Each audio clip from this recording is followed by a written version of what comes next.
However, no matter how much my former self might have agonized in secret over his newfound confession, time waited for no one. After days of painstaking speculation without a clue, the long 3-month holiday finally arrived. The platform was a chaotic swarm of students wrestling trunks and shedding their robes for Muggle attire. The air buzzed with the mindless chatter of adolescence, owls hooting overhead, and the occasional burst of idiotic laughter. Everyone, it seemed, was looking forward to the holiday. I, however, had a different destination in mind. Behind the same baobab tree that served as cover, this time stood two figures, the looming black cloud form of my former self and the small, bespectacled body I currently inhabited.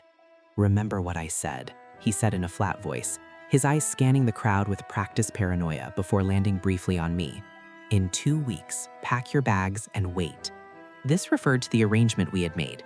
I only needed to endure Petunia's hospitality for 2 weeks to satisfy the blood wards, after which I would move to Spinner's End to live with him for the remaining 2.5 months. He looked away unnaturally, staring at a patch of empty air. I could see the minute tightening of his jaw. He was trying hard to suppress the flicker of anticipation in his eyes, striving to project an attitude of utter indifference, as if he were merely notifying me of a detention. I knew that look. It was the look of a man terrified that his small, secret happiness might be snatched away if he acknowledged it too openly. "Okay, I'll be waiting for that day, Severus," I replied, allowing a very faint, relieved smile to touch my lips.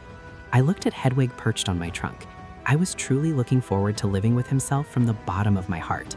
Double the potions, double the research progress, an absolute, unspoken, tacit understanding. Even in the worst-case scenario, there would finally be someone to share the silence with. Putting aside the awkwardness and the inexplicable emotional turbulence of these past days, this was already the most optimal future I could imagine. He looked down at me, his expression shifting with a complex emotion I knew all too well, a mixture of protectiveness and self-loathing. Although this affection was tacitly understood between us, he wasn't as candid as I was willing to be in this body. He couldn't find any words to make amends or say goodbye properly. So, for a moment, he could only look up at the train in the distance and say dryly, "Get on the train. There won't be good seats left if you're late." Hedwig flapped her wings in response, making a sharp clacking sound. I nodded, accepted the dismissal for what it was, and headed towards the train with my trunk. Unlike the last time when the foolish Harry Potter stood in the crowd subconsciously searching for a father figure in vain, this time, after settling into a compartment, I turned to look out the window with purpose. At a glance, I saw that black figure standing motionless beside the distant baobab tree. Through the glass, the noise of students filled my ears, laughing, playing, vibrating with life. I sat alone in the compartment. In my previous life, I had long been accustomed to this isolation. I felt nothing about it. But as I gazed at the figure standing firmly in the distance, guarding the departure, no one noticed that their fierce, terrifying potions professor had come to see someone off. He stood silently in the shadows, a secret known only to me. Snape was here to see me off. Realizing this, I felt a soft warmth rise in my chest, a sensation foreign to the cynicism I usually cultivated. Even if that person was technically myself, how many years had it been since I felt awaited? I lowered my head, clutching my chest in a daze, my eyes feeling uncharacteristically dry. The days back at Privet Drive were ironically easier than they had ever been for the original Harry Potter. Since I had effectively paid child support with the galleons from my vault, the three Dursleys tried their best to treat me as invisible. They avoided speaking to me whenever possible, treating me like a volatile explosive stored in the smallest bedroom. This suited me perfectly. I stayed in my room every day, venturing out only for necessities. There was no homework I hadn't already mastered decades ago. Instead, I devoured the rare potion books he had lent me, or continued to ponder deeply on the research from my previous life. There was nothing to worry about for the time being, and the Dark Lord hadn't intruded into my mind at night recently. Life was pleasantly stagnant. Before leaving school, I had formulated a hypothesis with Dumbledore.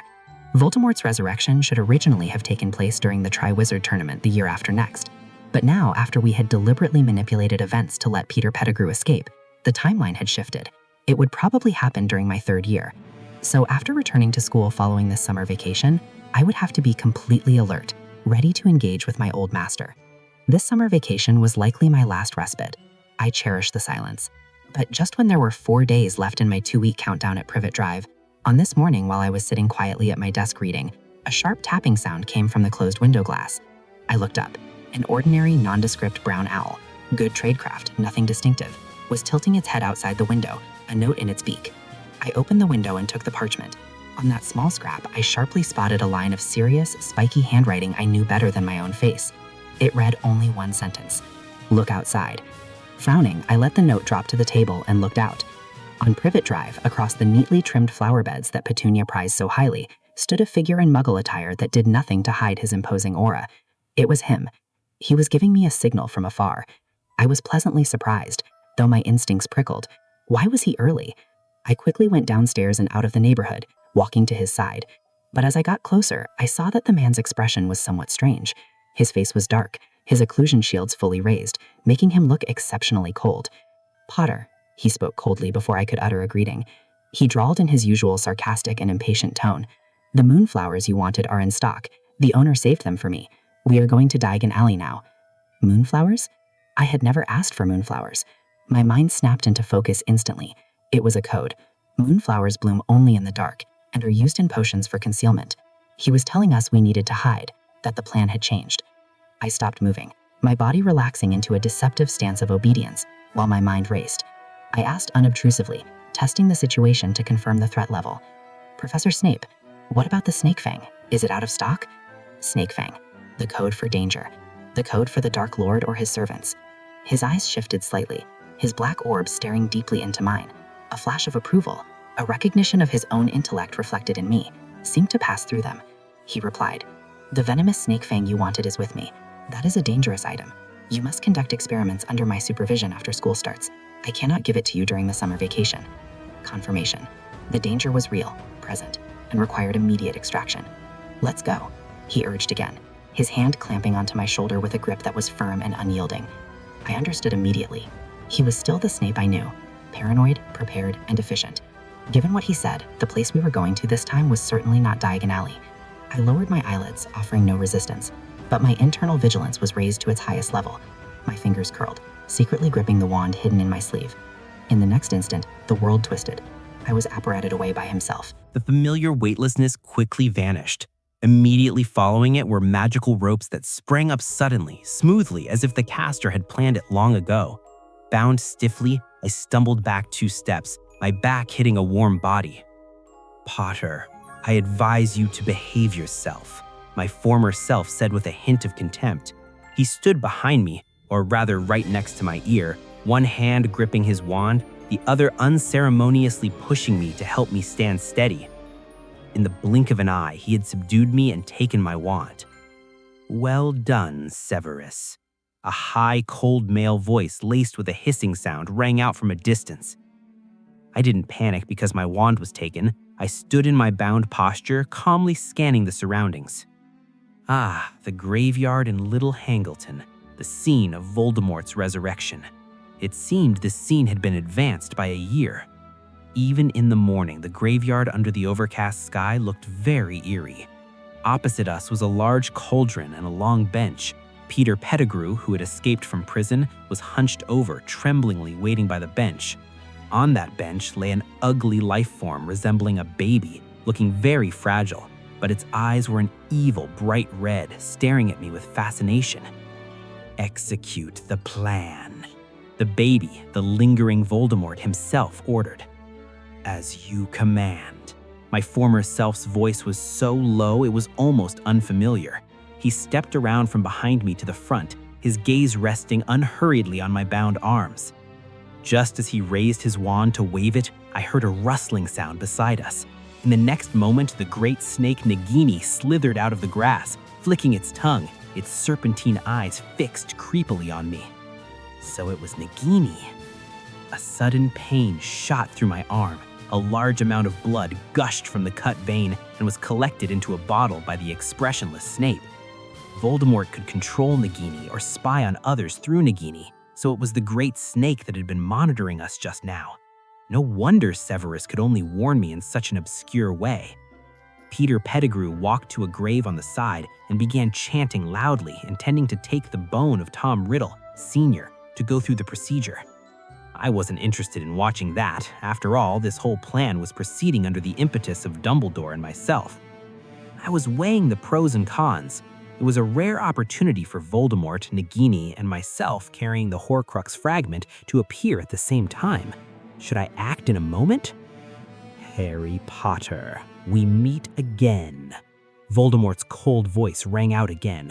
The red-eyed baby on the bench stared at me eerily, a hint of complacency in his tone. Well, are you satisfied with this gift I have given you? You are Voldemort! I grit my teeth, feigning a dazed reaction, as if I had finally realized what was happening after a long while. I glared at Snape with anger and pain, demanding, Professor Snape, why are you doing this? Where is this? I trusted you so much. I hadn't forgotten the encounter when Voldemort used Quirrell's head last time. They probably heard plenty of talk about Harry Potter admiring Professor Snape back then. Whether Voldemort's choice to have Snape lure Harry Potter out for his resurrection was a test or not was now clear. But unfortunately, Snape held up the bottle filled with blood, scrutinizing it appraisingly, seeming satisfied before revealing a maliciously smooth fake smile to me. His black eyes were filled with a strange and cold light. I am the Dark Lord's most loyal Death Eater, he sneered, shaking his sleeve to reveal the arm bearing the dark mark. Yet using his position with his back to Voldemort, he discreetly cast a spell to stop my bleeding with this movement. Truly bold due to high skill. For so many years I have waited, lurking in the shadows at Hogwarts, until the Dark Lord finally summoned me and gave me orders. Snape turned with the bottle of blood, walked to the bench, bowing to Voldemort, his tone gradually becoming fanatical and humble. Now I can finally offer this boy to you. While he spoke, I stared at him with an expression of disbelief mixed with anger and sadness. Acting, flawless. With two Snapes acting, Voldemort shouldn't be suspicious now. The black-robed man handed the bottle of blood to Peter Pettigrew. The spell chanting had reached a critical moment. When the blood serving as the final catalyst was poured into the cauldron, the reaction inside was just as recorded in books. Everything was perfect. Severus, you did not betray my trust. At this moment, Voldemort finally let go of that shred of suspicion towards Snape. He turned to order Peter Pettigrew, "Put me in."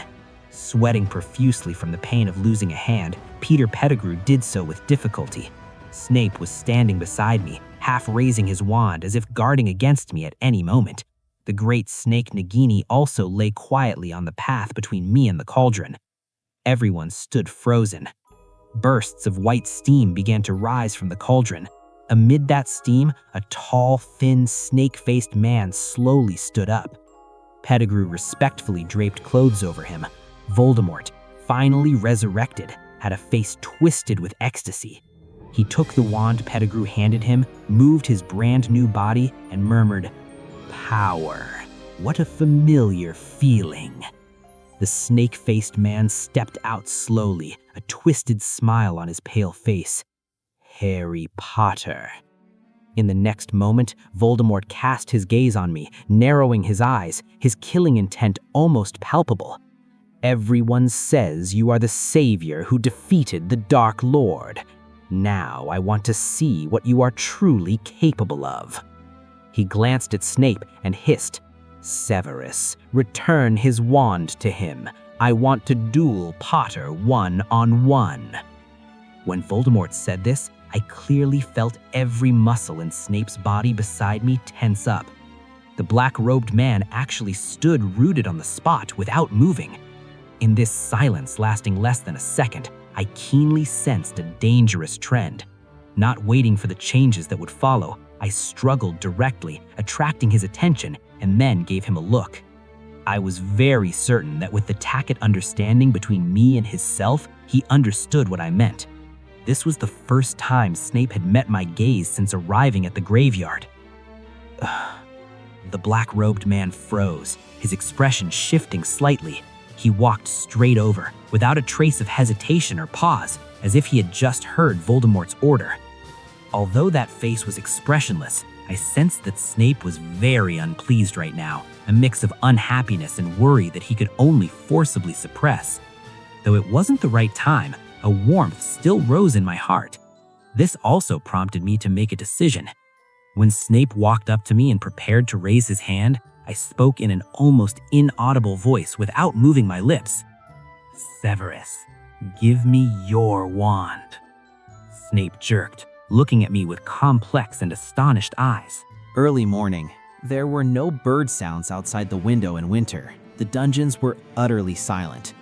I was no longer as sensitive and guarded as I used to be, but at the usual time, I still struggled to wake up, though my eyes immediately cleared. "Awake?" Severus's voice, husky and low, sounded from beside me, waking up at the same time. He fumbled for his wand by the bedside, waved it to check the time. It was already past our usual waking hour. Severus said no more, got up, put on his shirt, and reached for his outer robe, preparing to button the row of fastenings starting from the hem upwards. "It's cold. Put on a sweater," I said casually, glancing over. I looked at the moonstone ring slipped off onto the bedside table. The thought that we were now married gave me a strange sense of satisfaction, that life was unpredictable, yet everything wrong had somehow settled into place. Things had changed too quickly. "We're yours?" Severus raised an eyebrow oddly, looking back at me with a half smile before slowly asking. Engagement was followed by marriage, and a small private ceremony by a large feast. On the day of the wedding banquet, even Sirius Black attended, nearly going mad with fury. His beloved godson was snatched away by his arch-enemy, and he was kept completely in the dark until the wedding day itself? Sirius almost tore the older groom apart, but it was all useless. I myself was happy, and Dumbledore had acted as the witness. Furious, Sirius cried and howled, had to be restrained, and then spent the happiest day being carted away to the cold graveyard, weeping and repenting in front of James's tombstone all day. He beat his chest and stomped his feet, lamenting only that he had failed his best friend's family. Since that day, Severus and I tacitly stopped sleeping separately. On weekends, we would go home. When at Hogwarts, either Severus would go to the dungeons to find me, or I would go to the second floor to find him. Whichever office we slept in, the bed would be transfigured into a double bed, a routine we maintained with unspoken understanding. But there was one slight inconvenience now. As the weather suddenly turned cold, when Severus stayed the night with me in the dungeons, if he needed extra clothing, he could only wear mine. "Is that a problem?" I countered. I leaned against the headboard, dropping all my usual intensity. I lazily waved my wand. The dark brown hand-knit sweater floated out, landing by the bed. The sweater was embroidered with a large H, clearly Mrs. Weasley's handiwork. She always favored me. Severus glared at the sweater with distaste, his expression momentarily distant and unreadable. He swallowed, unable to utter a refusal. The black-robed man straightened his face, took off his outer robe again, and obediently pulled the sweater over his shirt. Only then did he put on his robe and examine himself. I had grown into a young man. When I wore such a sweater, I looked energetic and lively, adding a youthful charm. When Severus wore it, it looked somewhat strange. Although the size was right, the cuffs only reached his elbows and the hem awkwardly short. From any angle, Severus looked mismatched and inappropriate in the sweater. "Ha, that sweater really suits you," I said awkwardly, barely holding back a laugh. Instead, I nodded with schadenfreude, lying without batting an eye, utterly satisfied. How marvelous! Mrs. Weasley's affection for me was now also received by Severus. That's what you call sharing the burden. Serves him right. "Go eat. You have class this morning," Severus said quietly, not angered as I had expected. He just acknowledged the situation. His black eyes examined himself for a long time, showing a certain approving satisfaction. After firmly buttoning his black robe, the sweater underneath was no longer visible. "What?" I glanced at him suspiciously, completely baffled by Severus's mood. Ever since our engagement, Severus had been overly indulgent towards me. Was he now starting to be permissive about this small matter too? This was far beyond what Lily had experienced. Could it be that Severus's eyes were blinded by love for me, making him tell blatant lies? I felt restless, my gaze towards the black-robed man growing suspicious. After all, my own mindset hadn't easily adjusted. Who knew Severus had been in love with me for all these years? Was he that in love? "Get up quickly," Severus urged, not elaborating further. He watched me hastily get out of bed and dress, feeling smug inside.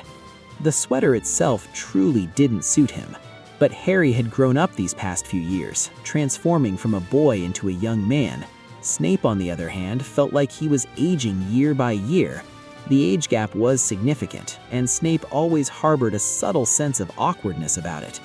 Especially since they were finally married, that subtle awkwardness turned into more than a little awkwardness. Why shouldn't Harry Potter's clothes suit him? They suited him perfectly. Dressed and ready, Severus and I walked side by side to the Great Hall for breakfast. Both were clad in black robes, exuding a cold aura. Students on the way quickly stepped aside. Slytherin students quietly and occasionally greeted us. Professor Snape, Professor Potter. Although I would very much prefer to revert to the surname Snape, calling us both that in school would be confusing, so I had to stick to the original name. At the Gryffindor table, someone nudged Ginny. "Look, they're coming." Ginny quickly looked up, seeing the two professors walk in hand. Everywhere they passed, the atmosphere seemed to freeze. The idle chatter of students at breakfast dropped to a near whisper. "Professor Potter is always so cool," a lower student couldn't help but exclaim. "He is very handsome," another student chimed in, quietly grumbling. "It would be even better if the professor could deduct less points from us." Ginny couldn't help but roll her eyes. The other older students also exchanged strange looks, unable to speak. This had become the norm recently. The new students only knew that the two professors' initial severity at the start of the term was due to a quarrel. After they got married, the school had returned to normal. Wounds healed, and the professor's fame from defeating the Dark Lord, the new students naturally began to think the two professors were cool. The same old aloofness was now called handsomeness. The same acerbic, solitary personality was now considered individuality. Their identical style was called a perfectly matched couple. As long as they didn't join forces to deduct points, Professor Snape and Professor Potter were both admirable celebrities. Well, who still remembered that Snape used to be called the gloomy, greasy old bat for acting the same way? The older students found the contrast absolutely bewildering. "It is me, Professor." The black-haired young man rubbed the back of his head as he admitted it. He still wore those round glasses, and his overall temperament appeared mature and resilient. He sighed with emotion. "This is my only chance to see you, Professor Snape. I thought I wouldn't be able to wait for you." "You were waiting for me?" I understood the moment the words left my mouth. I fell silent for a moment, then apologized unnaturally. "I'm sorry, I've taken over your body. How can I return it to you?" The true Harry looked somewhat surprised, and his smile widened, but he avoided answering the question directly. "Professor, you've really changed a lot, but I've seen it all. It's wonderful that you can get along so well with the other Professor Snape." I frowned deeply. I stared fixedly at the black-haired young man opposite me. He was completely unlike the immature brat from our school days, whose eyes held nothing but anger or disgust. I had to ask again.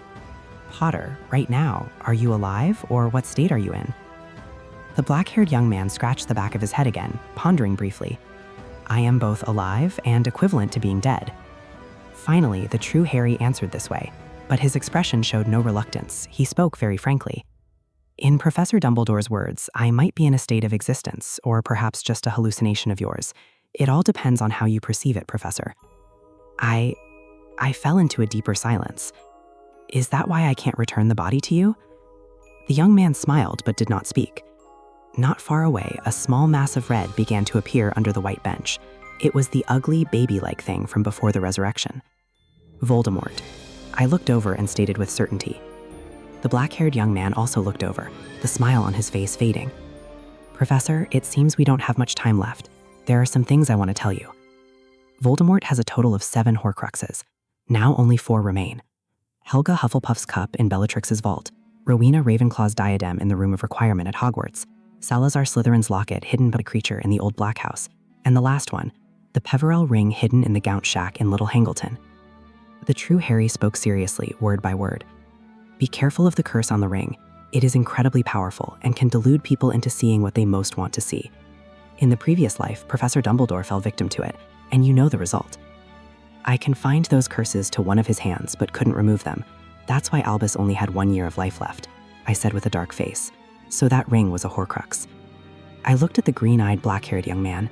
He was so steady he seemed somewhat unfamiliar. I finally couldn't help asking, what exactly happened in the future? Did we win? I suppose we won. The true Harry smiled completely. Voldemort died completely and the wizarding world returned to peace. But this victory came at too terrible a cost. So many people sacrificed themselves for it. Professor Dumbledore, you, Professor, Sirius, Fred, Lupin and Tonks, Professor Moody, Colin, Dobby. Your sacrifices were all too unworthy. It just so happened that after the final battle, I had gathered the Deathly Hallows. Professor, you must have heard the tale of the 3 brothers. Whoever unites the Deathly Hallows will become the Master of Death. No one expected it to be true, so I chose to start over. The true Harry smiled, somewhat self-deprecatingly. He stared fixedly at me, looking very seriously and carefully. The baby's cries under the bench are becoming louder now. But I asked back, why is it me who came back? This time the black-haired young man answered quickly. He looked at me sincerely, his familiar green eyes filled with admiration and tenderness. Probably because, Professor, you are the bravest man I have ever known. You are smart, sharp, enduring, and persistent. If it's you, maybe so many tragedies won't happen again this time. I fell into a deeper silence. Being praised so sincerely by the little Potter I once found most disagreeable, I didn't know how to feel for a moment. But I seemed to somewhat understand how Snape felt when I disgusted him with such complimentary words in my first year. The baby's cries became louder and louder, shrill and prolonged. He had to raise his voice a little and speak faster.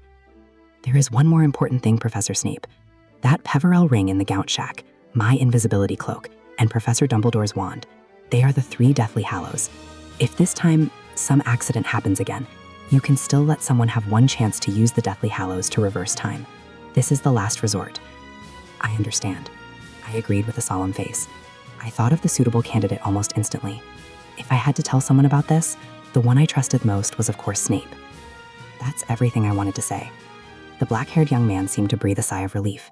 He looked up at the pure white sky, then at the baby under the white bench, and sighed. This scene is truly familiar. Go back, Professor Snape, he urged gently. Voldemort is about to wake up, and you should go back too. Remember what I said. I clenched my fists and asked calmly again, why don't you go back yourself? Potter, I am just a dead man. This is your body. Didn't you start over just to see the people you know safe and sound? How can you watch from a place like this? The green-eyed young man didn't seem to expect the professor to be persuading him at a time like this. He froze for a moment, then smiled again, sighing with great emotion. Professor, you really are very gentle. It doesn't matter to me. The true Harry shook his head and refused once more. As long as everyone lives well, I'm at ease. Actually, seeing what you've done, Professor, I'm not worried anymore. Staying here is fine too. The white world began to collapse. The red baby's screams were terrifyingly shrill. The black-haired young man's figure began to fade slowly. He suddenly smiled very relievedly, but to me it also looked strange, a bit mischievous. Professor Snape, please also get along well with the other Professor Snape. I didn't expect you to. With this, my wish is completely fulfilled. The black-haired young man looked me up and down, speaking vaguely. He even fearlessly winked at me teasingly in the last few seconds before his figure completely dissipated, leaving me standing there, completely baffled. What does that mean? Didn't expect me and Snape? What? His consciousness returned to reality. The hard earth pressed against my cheek, bringing the scent of soil and decay. The graveyard was silent. Alert, I opened my eyes slightly to survey the surroundings, before tightening my grip on the wand and slowly standing up. Snape stood not far from me, his expression finally softening upon seeing me rise. Peter Pettigrew was kneeling beside the fallen snake-faced man. Voldemort, who had awakened at the same time, rejected Pettigrew with a hint of disgust and stood up himself. His scarlet eyes stared fixedly at me, daring not to be careless again. Harry Potter. After a long while, Voldemort spoke, his hissing, cold voice revealing a trace of uncertainty. What kind of trick was that? How should I know? I retorted, feigning annoyance. Aren't you aware of the consequences caused by the killing curse you cast on me last time? I intentionally blurred the focus. He hoped doing so would at least distract Voldemort and prevent him from thinking about the other Horcruxes. My inexplicable lunge at Nagini during the decisive battle was a massive tactical risk.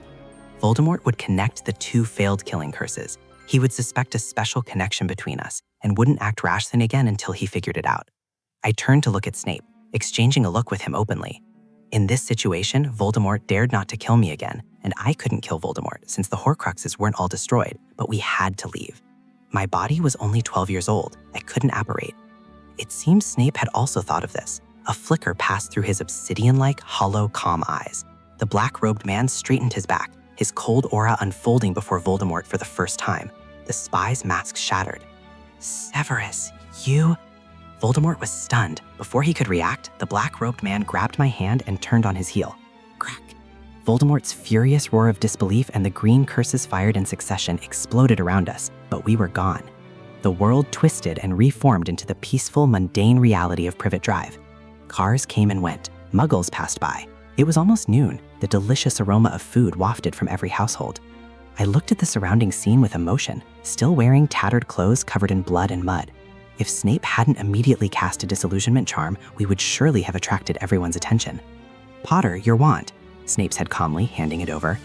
Next we need to tell Professor Dumbledore about Voldemort as soon as possible." I returned Snape's wand as well. I felt a touch of warmth brush across my cheek. Startled, I looked up, just in time to see a somewhat awkward Snape withdrawing his hand. He averted his gaze, explaining indifferently. "It was dirty. Mud," I rationalized. "I have one more thing to tell you," I said, choosing my words carefully. "I saw the locations of the remaining 4 Horcruxes. After you fainted?" Snape keenly realized the seriousness of this matter. He grasped my hand again and apparated. This time we went directly back to Spinner's End and traveled to Hogwarts via the fireplace. We found Dumbledore in his office, wearing pajamas and eating sweets. Sitting behind the large desk, Dumbledore clasped his hands, frowning slightly as he looked from Snape to me. "So, in one day, Tom resurrected, Harry destroyed the Nagini Horcrux and the soul fragment in himself, and learned the whereabouts of the remaining 4 Horcruxes, and Severus exposed his identity? The connection between me and Voldemort is indeed wondrous," I said. "We should destroy them as soon as possible. And Professor Snape's safety. Spinner's End can no longer be inhabited." "I don't need to worry about that, Potter," Snape interjected, mocking without malice. "Since you are a potions master in the future, aren't you aware that I can buy a new residence just by selling a few bottles of potions? Tom has already resurrected. The trouble is we have lost the channel to know his future actions," Dumbledore thoughtfully. "But the good news is Harry survived successfully."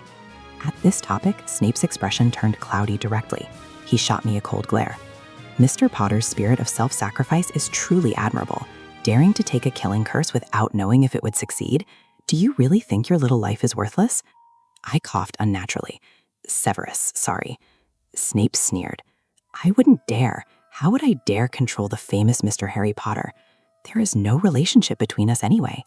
He turned around crisply, his robes billowing imposingly behind him, and strode aggressively towards the door. "Where are you going?" I asked quickly. Snape spun around abruptly again. "Do I still have to wash Mr. Harry Potter's brain? Aren't we going to destroy the Horcruxes now? Or do I have to wait for the noble Mr. Harry Potter to finish lunch first?"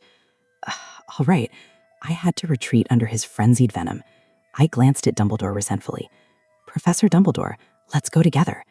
Dumbledore winked helplessly at me. "So, where are the locations of the Horcruxes?" "The closest one to us is in the Room of Requirement." I paced 3 times before the blank stretch of wall, my mind focusing on the specific, desperate intent required to breach the castle's secrets. I need the place where everything is hidden. The door materialized in the stone, opening to reveal a cathedral of clutter. Rows of shelves towered above us, forming a labyrinth of forgotten contraband, broken furniture, and lost treasures. The sheer scale of the Room of Requirement was nauseating. To think we had to find a single tiara in this ocean of debris. To think that Ravenclaw's diadem was hidden here and turned into a Horcrux, Dumbledore murmured, his voice heavy with the heartache of a teacher seeing his school's history defiled. "Let's start looking," I said, my voice pragmatic. "With any luck, we'll find it quickly. If not, we might be spending days here." I turned toward a row of shelves, intending to put distance between myself and the other 2. I needed the mechanical distraction of the search. "Exam papers, sneezing powder, portraits," I muttered, scanning the dusty shelves rapidly. My former self was searching the adjacent row. I could feel his presence, a familiar, brooding gravity. He turned his head slightly. I knew that look. The anger from my reckless self-sacrifice in the graveyard had evaporated, replaced by the lingering tremors of fear for my safety. He gazed at me in silence for a long moment before hesitantly lowering his voice. "Potter." I turned, meeting his gaze. The black-robed man looked at me with a straight face, but his oculomacy was slipping. Those obsidian eyes had softened, holding a trace of anticipation and tenderness that terrified me more than the Dark Lord's killing curse. He spoke slowly, testing the waters. "Now you don't need to worry about what happens after graduation anymore, do you?" I opened my mouth, but the words died in my throat.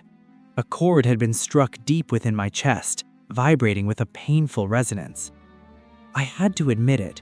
He truly cared about me. From the initial hostility to the gradual thaw, the tacit understanding in the lab, the desperate protection in the graveyard, and now this genuine happiness that I had survived. He was treating me better than I had ever treated anyone, myself included. But instead of relief, a familiar black agitation rose within me like bile. Damn it.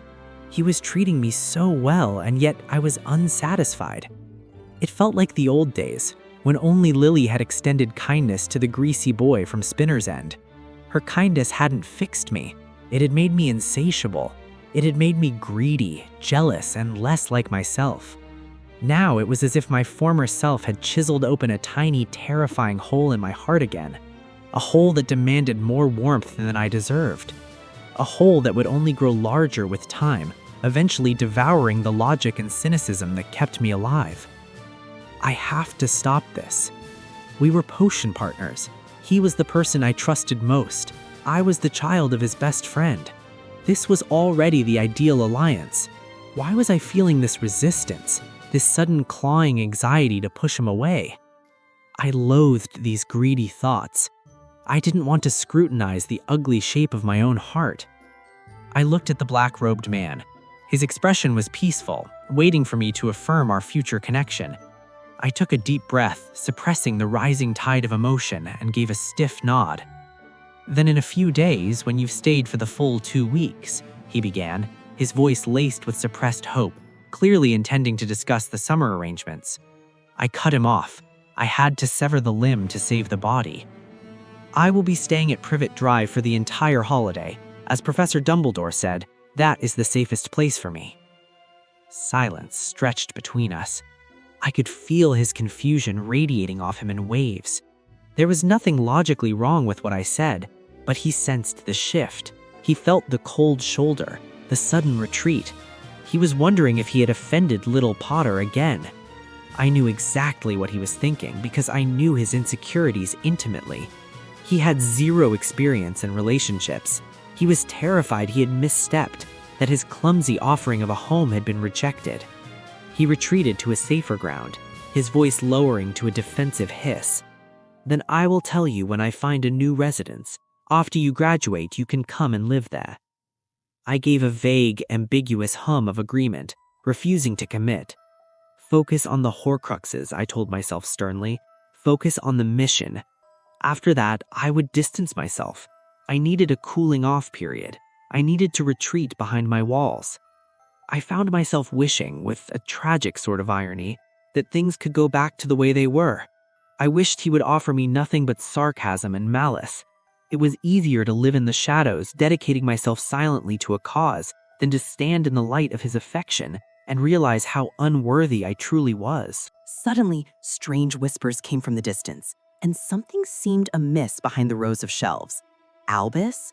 Before I could go over in confusion to check, several rows of shelves right next to me, along with the numerous miscellaneous objects piled on top, all collapsed in one go.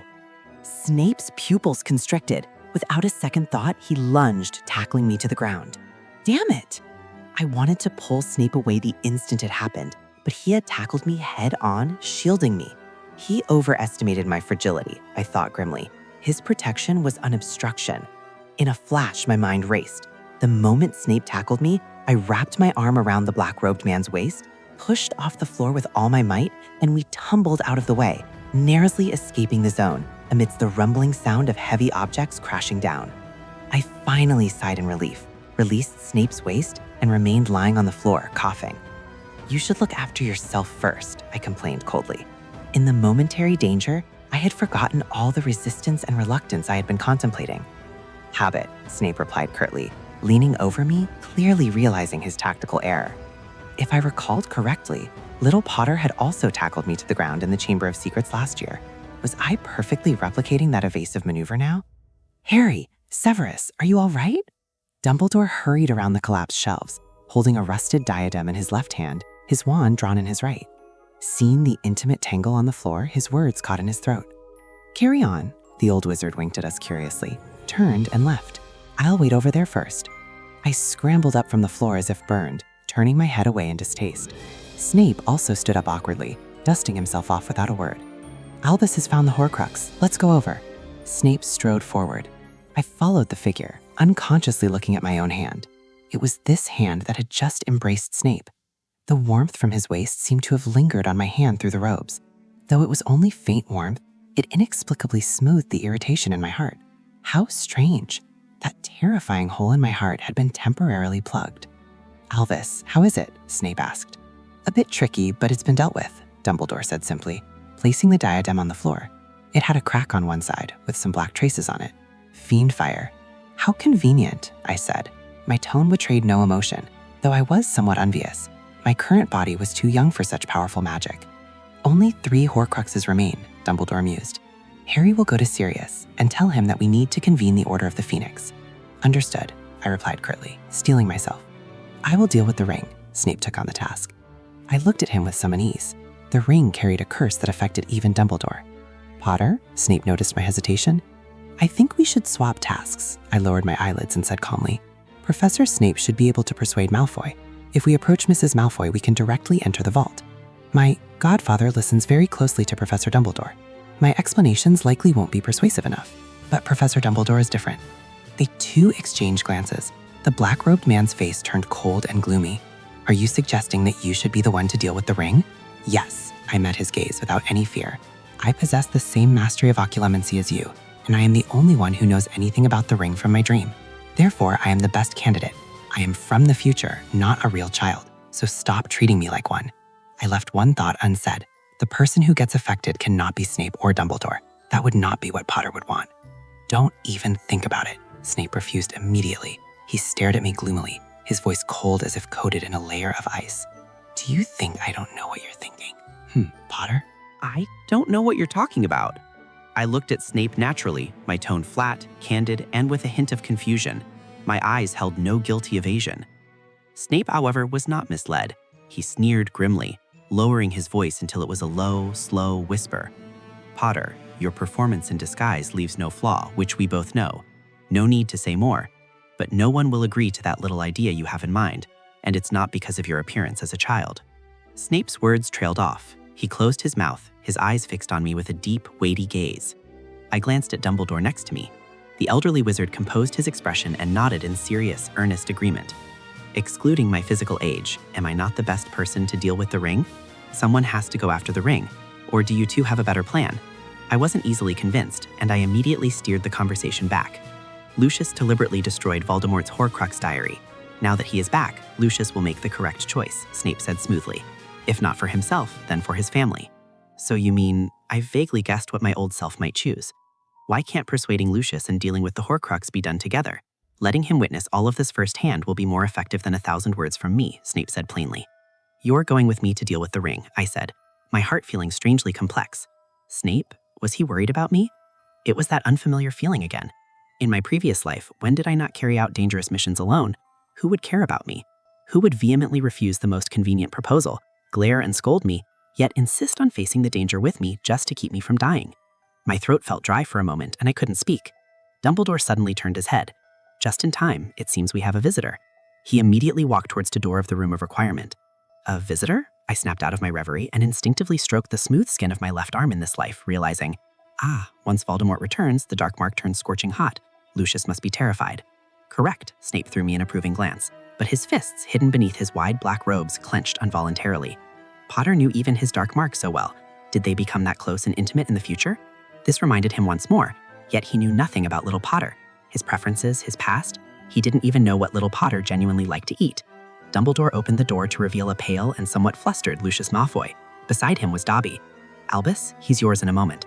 Snape strode over, gave a slow nod to the old wizard, and then fixed his deep, dark gaze on Lucius. "Let's have a word. It won't take long."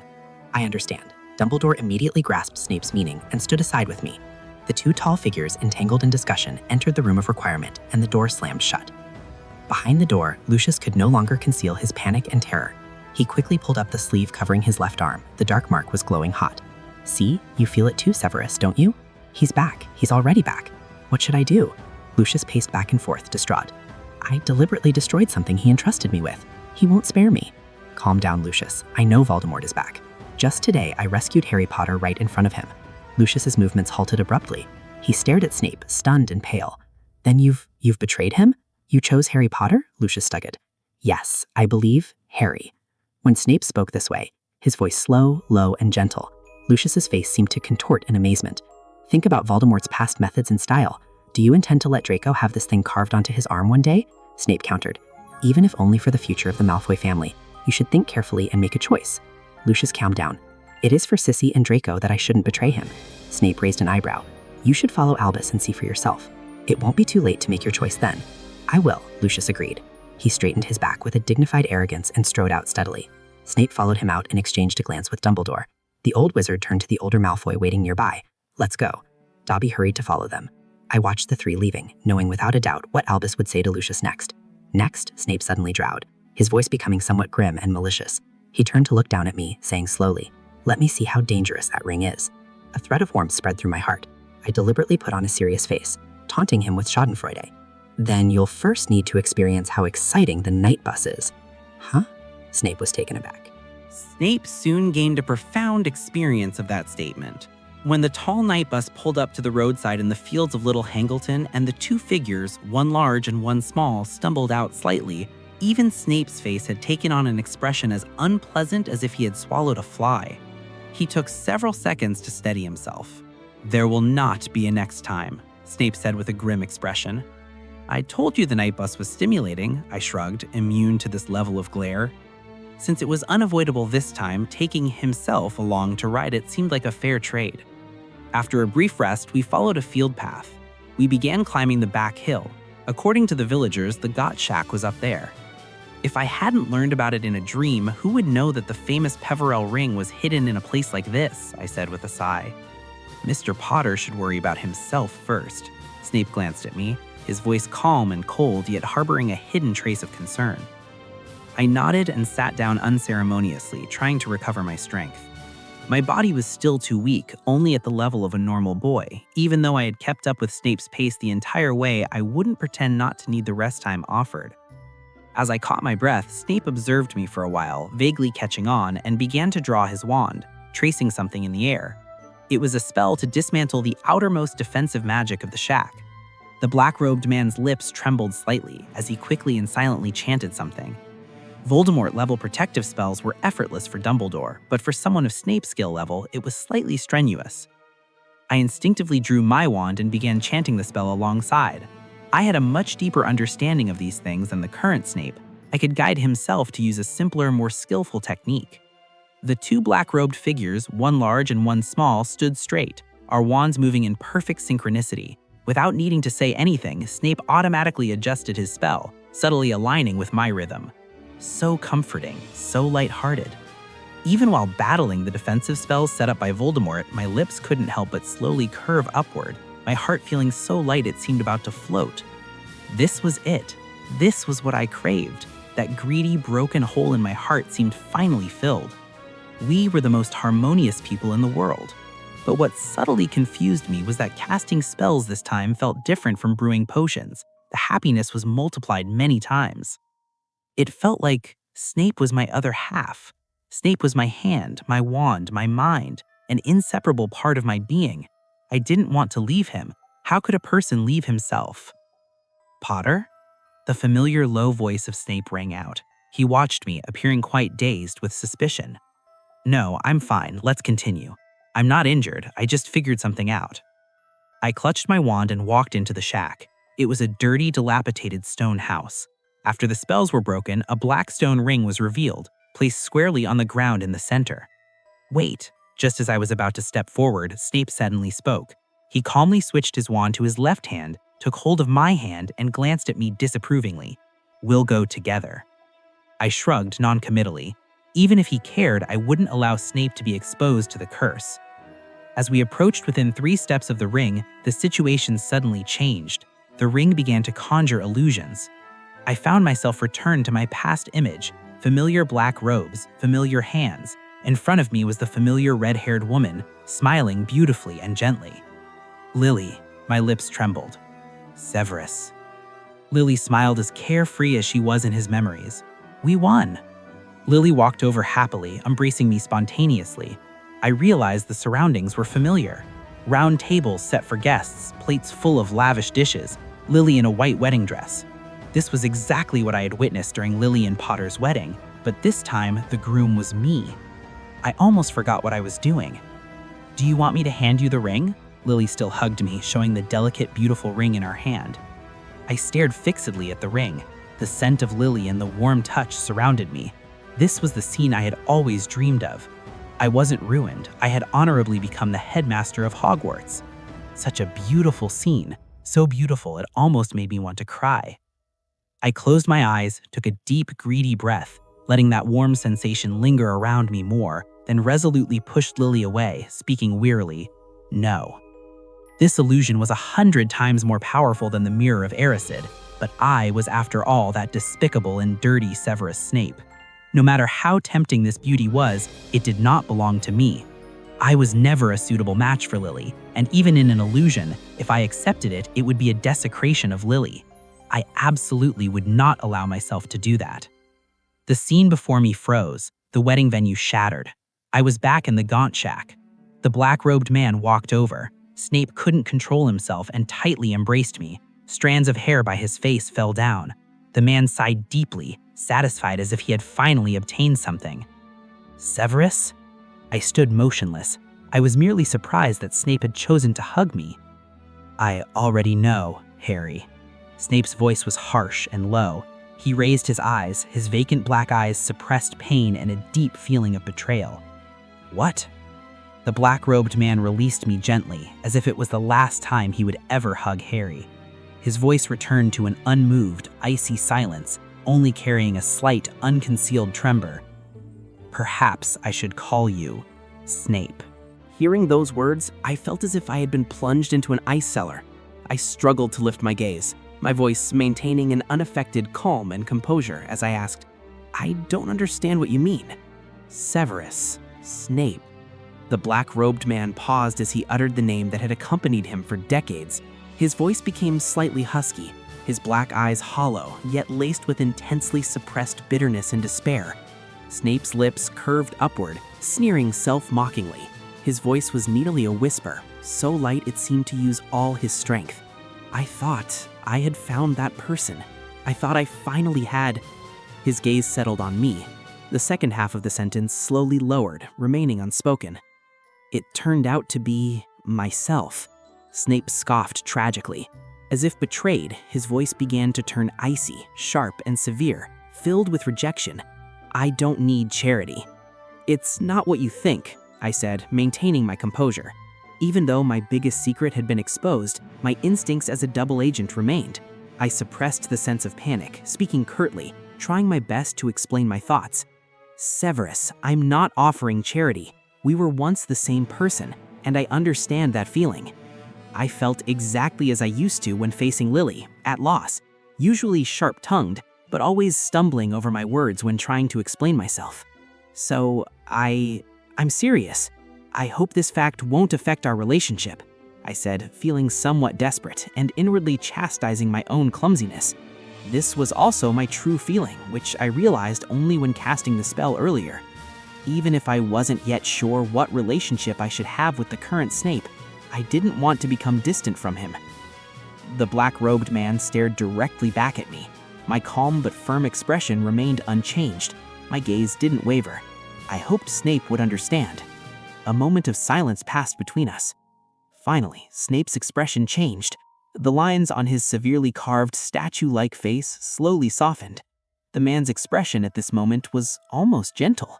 Snape's lips trembled slightly, curving upward, forcing a shallow smile into a sneer. "Oh, are you sure?" "I am absolutely certain," I affirmed seriously. The frozen atmosphere seemed to melt in that instant. I let out a sigh of relief. Snape, whose expression had softened, lowered his eyes. His demeanor suddenly became extremely cautious, as if at least 100 Death Eaters surrounded him. He took a deep breath, standing in the dilapidated stone shack, his voice husky and dry. After a long pause, he finally asked, "Harry?" "Yes," I answered quickly. At this critical juncture, I dared not overlook any reaction from him, especially since he called me by that name again. "Are you willing to live at Spinner's End indefinitely? With me?" I was a little baffled. What kind of question was this? But that didn't stop me from giving my heartfelt answer. Of course. "My meaning," Snape almost squeezed the words out from between his teeth, one by one, with great effort.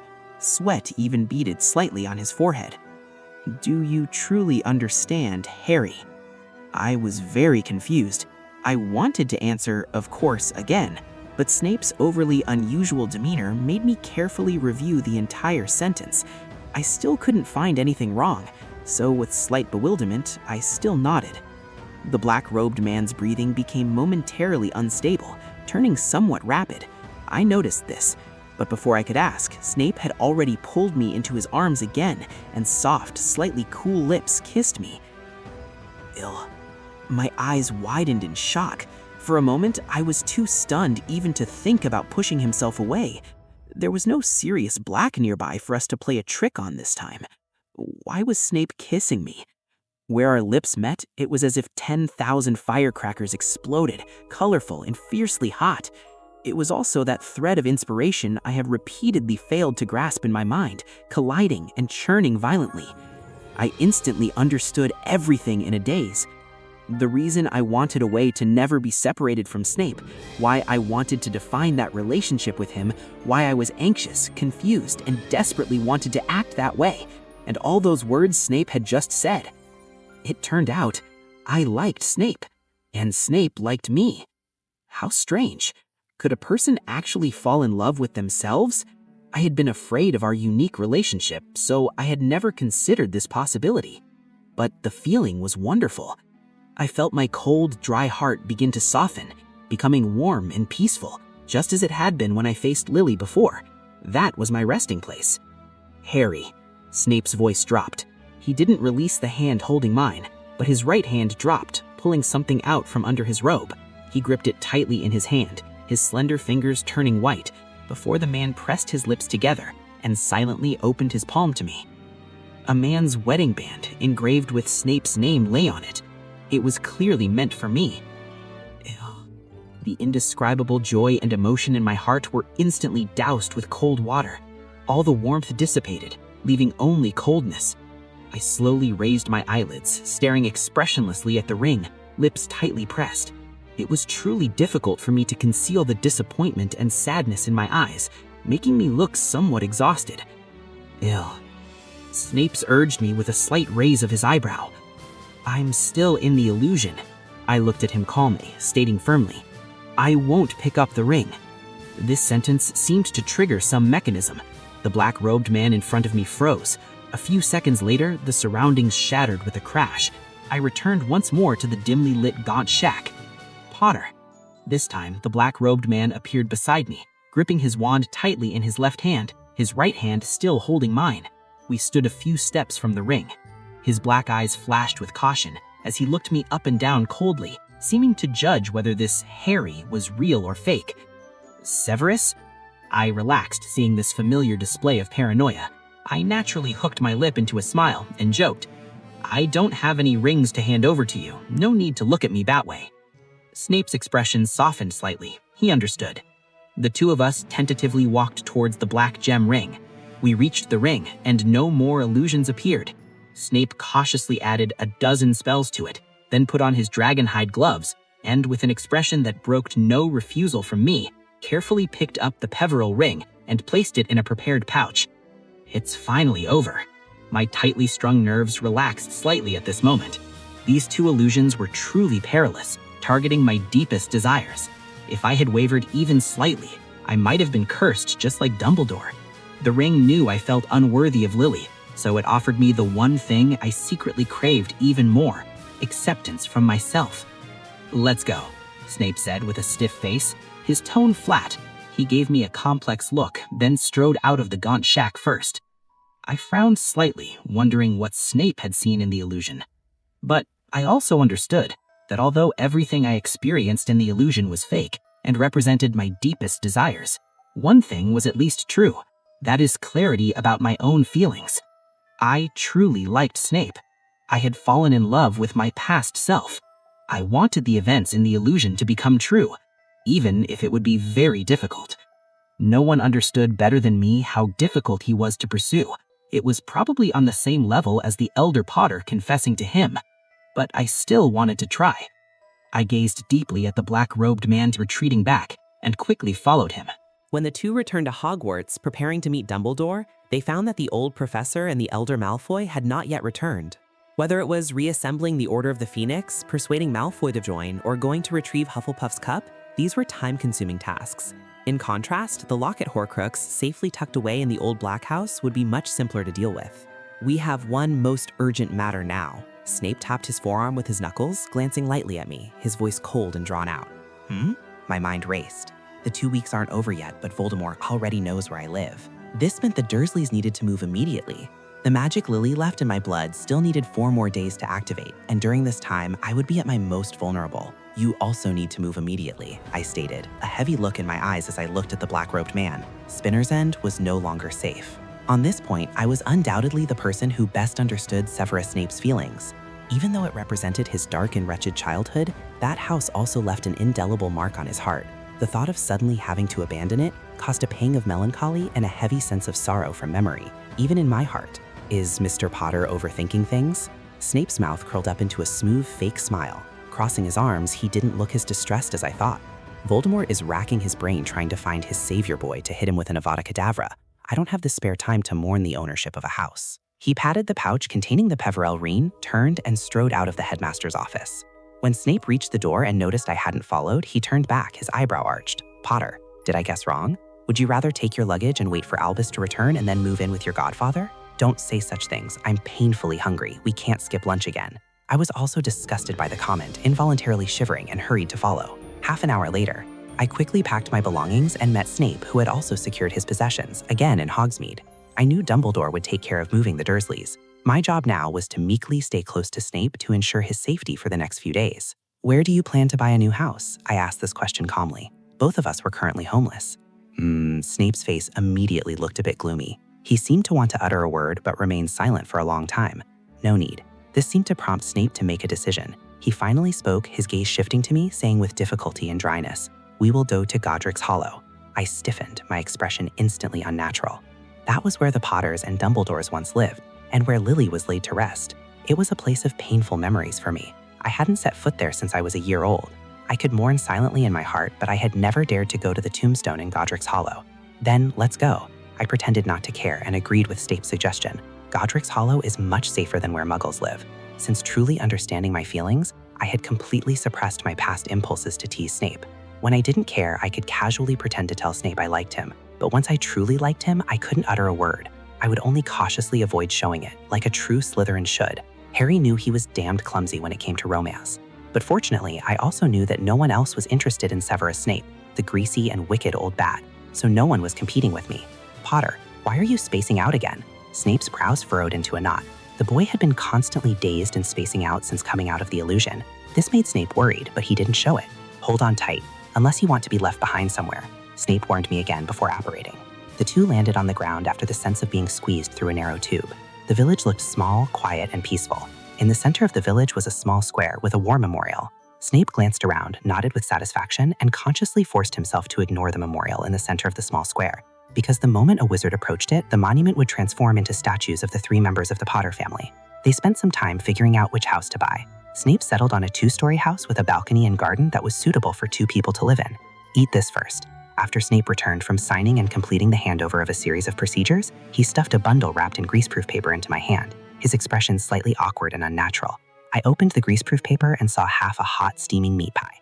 "What about you?" I couldn't help asking again. Snape seemed unwilling to answer the question. His expression showed a momentary flash of anger from embarrassment, but then he finally, stiffly and silently, pulled another bundle wrapped in greaseproof paper from his pocket.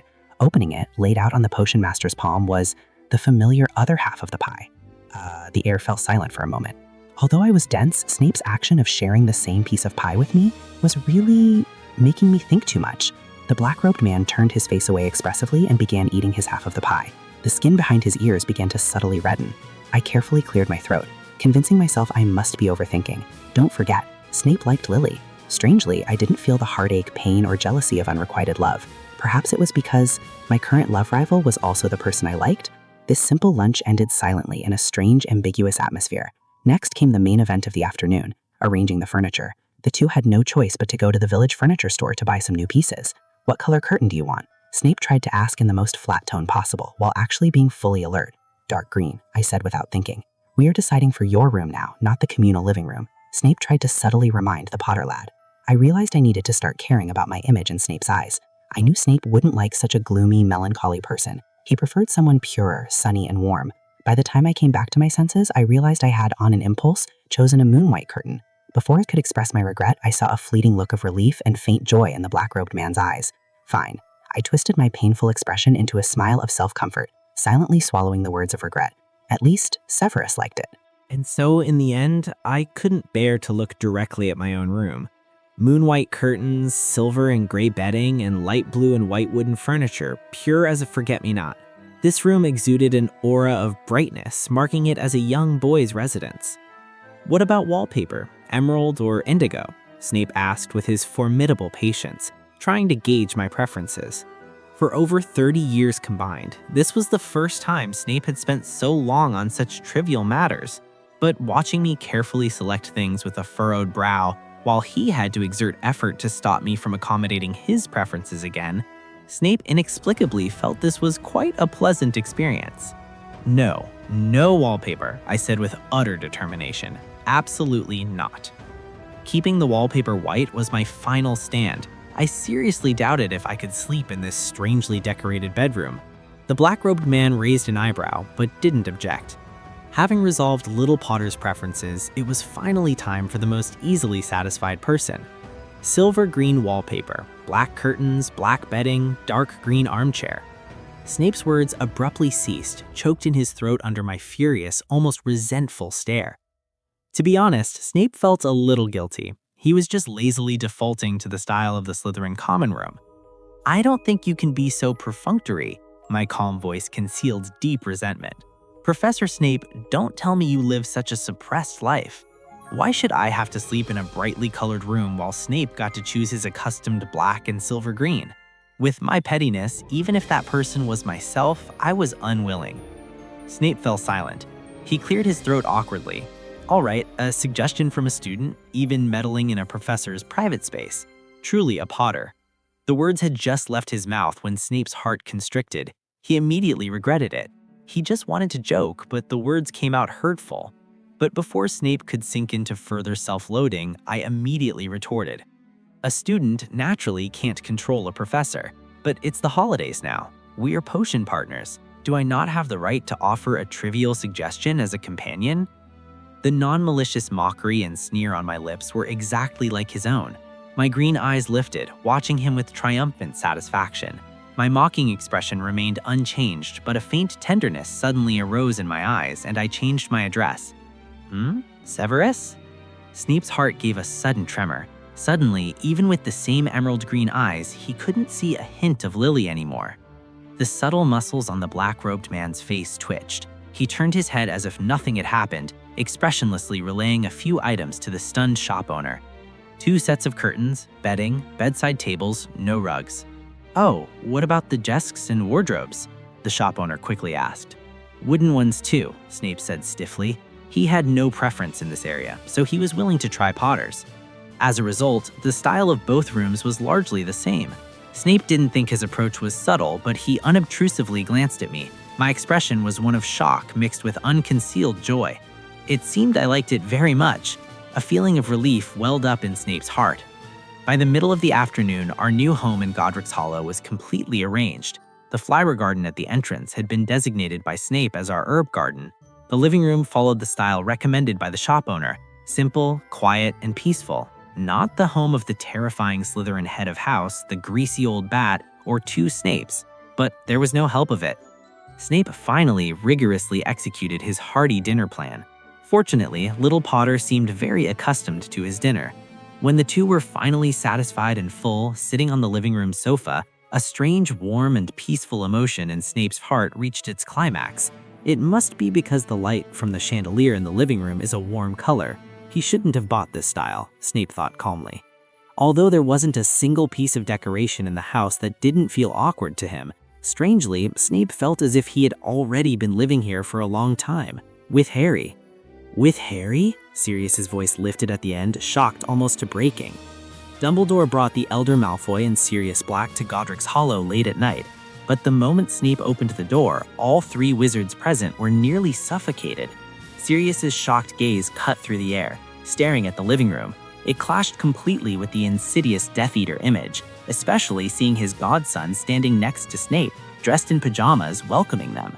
When did they become so close? Sirius saw through the essence at a glance, and a hurricane of vigilance swept through his mind. Severus? Lucius, who understood his friend best, was the most shocked. What had made his most obstinate friend willing to live in this kind of house? Severus, your change is truly delightful, but let's discuss that later, as we have more important matters now. Dumbledore signaled them not to stand stunned at the door. I have brought the locket and the latest news. My heart tightened. I looked up, all signs of drowsiness swept away. Once everyone was seated in the living room, Snape raised his wand expressionlessly, and a roaring flame rekindled in the fireplace. The warmth instantly drove away the cold. Sirius Black fidgeted uncomfortably. He stared in astonishment at the clean, pretty, and cozy environment. "This feels exactly like being at Lily's house," Sirius muttered suspiciously. The large and small figures sitting on the opposite sofa simultaneously stiffened. Snape's face went blank. He instinctively turned his head towards me, his heart flustered. Although we had arranged the living room together, he didn't want me to misunderstand again. I immediately lowered my head, hiding my eyes behind my glasses. It was only when the stupid dog pointed it out that I suddenly realized that I had unconsciously designed the living room in Lily's style. Snape, who liked Lily, must have noticed too, which explained why he was staring so intently. What would Snape think? Even in this urgent moment, Lucius Malfoy gave his old friend a look of exasperation, yet felt genuine happiness for him. Merlin, this was a magical phenomenon, a lion swallowing a snake. The white-haired old wizard chuckled and interrupted them. "Now, let's address some things first, Severus." Snape composed himself and handed the Peverell ring to Dumbledore. "Excellent," Dumbledore approved. He also took out the locket he had retrieved. "Now we need something to destroy them. Harry, if I recall correctly, the snake fang is with you?" "Yes," I nodded and went to fetch the fang. As if to test me, I swept my gaze over everyone. The gaze from Snape carried a faint warmth, utterly calm, without a hint of worry. A warmth also rose in my heart. I calmly carried the snake fang over. I knew from my past life that these Horcruxes possessed the power to bewitch the mind. I raised my guard completely. My movements were quick and precise. The sharp, venomous snake fang fiercely pierced the colored glass window of the locket, followed immediately by the ring. I cleverly avoided the black gem on the ring, only destroying the ring itself. I intended to keep the resurrection stone as a contingency plan. Sizzling sounds and sharp screams erupted. Soon, only smoking fragments of the Horcruxes remained. 2 of Voldemort's Horcruxes were finally destroyed. Dumbledore showed me an encouraging and approving smile. I turned my gaze away unnaturally. "Ah, now we have a piece of good news and a piece of bad news, Harry. Which would you like to hear first?" Dumbledore asked. "The bad news," I chose very decisively. "All the Dementors in Azkaban has defected." Dumbledore dropped the shocking news. "And those captured dark wizards, the Carrows, the Lestranges?" "To be expected," I commented with a grave face. "After Voldemort's resurrection, the first thing he will do is undoubtedly reassemble his forces." Snape's hand beneath his robes involuntarily tightly pinched his left arm. "Then why are you still here?" Sirius looked suspiciously at Malfoy beside him. "Precisely because the Dark Lord is busy liberating his forces today. I have time to join you and watch a good show, haven't I?" Lucius sneered calmly. Snape understood the implication of his friend's words. The Malfoy ally was finally secured. I watched with a cold eye from the side, my heart feeling significantly heavier. Since Lucius had made this decision, it meant that he would likely take up the mantle of double agent in this life. From now on, his every action would be like walking on a razor's edge. "Bellatrix has been released. I won't be able to go near her vault anytime soon," Lucius said, stroking the head of his cane, his face grim. "The Dark Lord will be furious about me losing the diary. I just hope he doesn't notice too quickly." "That won't be necessary," Professor Dumbledore's expression was utterly serious, his gaze fixed on the middle distance. Tom's return must not be a beginning. We must make it an end. I will go into Gringotts to search for the cup as soon as possible. Albus, you mean... Sirius started, grasping the implication. He will definitely check his Horcruxes, I interjected coldly, my voice cutting through the tension. When he realizes the diary has been destroyed and Nagini has been killed by me, he will understand that his anchors have been exposed. We must quickly seize the last Horcrux and initiate the final duel with him. Beside me, my former self nodded, his face dark. By this time, no one bothered to ask what the good news was. I had no doubt Dumbledore would have said some optimistic nonsense like only one Horcrux remains. I have arranged for your aunt's family to move to a safe location. Once they arrive, Harry, you will need to stay there for 4 more days. Dumbledore turned to me, blinking his blue eyes behind his glasses with a knowing look. Be sure to stay safe for the remainder of the summer holiday. Can Harry come and live with me? Sirius asked impatiently, leaning forward with desperate urgency. My old house is very safe. He glanced cautiously at Lucius as he said this, clearly remembering who was in the room. There are usually adult wizards around, lots of protective magic, and I can be with Harry all the time. Sirius's gaunt face showed a pathetic, hopeful expression. Plus, there are potion books, rare black family treasures. They're all yours. He sounded like a merchant trying to sell damaged goods. Although the latter half of his sentence made Sirius remember someone unpleasantly, he controlled his look of disgust and focused intensely on me. Rare black family treasures. I admit, for a split second, the scholar in me was tempted. The Black Library was legendary for a reason. A place full of dark arts objects, untouched for over a decade, and you call that safe? Before I could respond, Snape reflexively crossed his arms and sneered mockingly. What confuses your concepts? Or is it that I can never have an ounce of expectation for your intelligence, you dog? That's still better than your house, Snivellus. Sirius glared at him fiercely, the enraged lion rising to the bait. How dare you live with Harry, with this inappropriate decor? That is none of your business, Black, Snape said icily, his sneer replaced by a flat, dangerous void. Of course it's my business. Harry is my godson. Sirius almost exploded with rage. He stepped forward aggressively. Just as Lucius tensed, expecting wands to be drawn, Sirius raised his hand and grabbed Snape's collar, lowering his voice to a hiss through gritted teeth. Stop your dirty and indecent thoughts. You can't treat Harry like that. He's not Lily. He's not the Elder Potter either, Snape retorted with a grim face. He disdained having to explain himself to the stupid dog, but I could feel the sting of the accusation radiating off him. Did this man really believe he was faultless? Sirius was hit where it hurt. His shoulders flinched. He muttered defensively, regaining his momentum. I am his godson. I will give Harry everything he's missed. He really isn't James, but our situation is different. Snivellus, you... Enough, I interrupted them furiously. My face felt twisted, as ugly as if I had swallowed a toad. Although my dislike for Black seemed innate, the mention of Lily, James, and Snivellus in the same breath, mixed with the insinuation of my former self's feelings, made me feel physically ill. I didn't want to hear it. No matter which name was spoken, it instantly put me in a foul mood. I said almost violently, shut your mouths. Since the Dursleys' house is safe, presumably, I'll be fine staying there for the whole summer. Harry, Sirius looked over apologetically. Snape's face instantly went completely black. His cold, angry glare focused sharply on the damned dog. He had only just finished decorating the house today. Professor Dumbledore, is there any more news?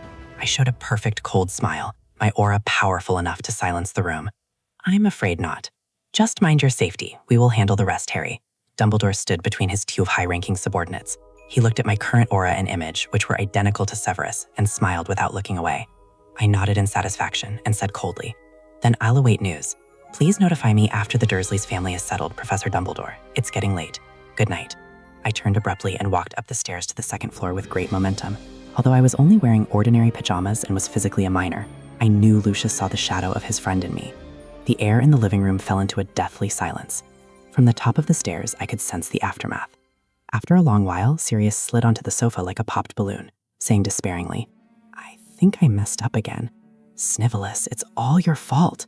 Which fool keeps inducing others to misunderstand again and again? With your brain, you will never realize the consequences of irresponsible, reckless statements. Snape glared back angrily, roaring uncontrollably. If Black hadn't interfered, his hard-won cohabitation time was ruined just like that. What a mess, Lucius said, looking away as he watched the 2 men continue their verbal duel. Get out. Something was different today. Just as the 2 wizards were about to lose control, Snape spoke.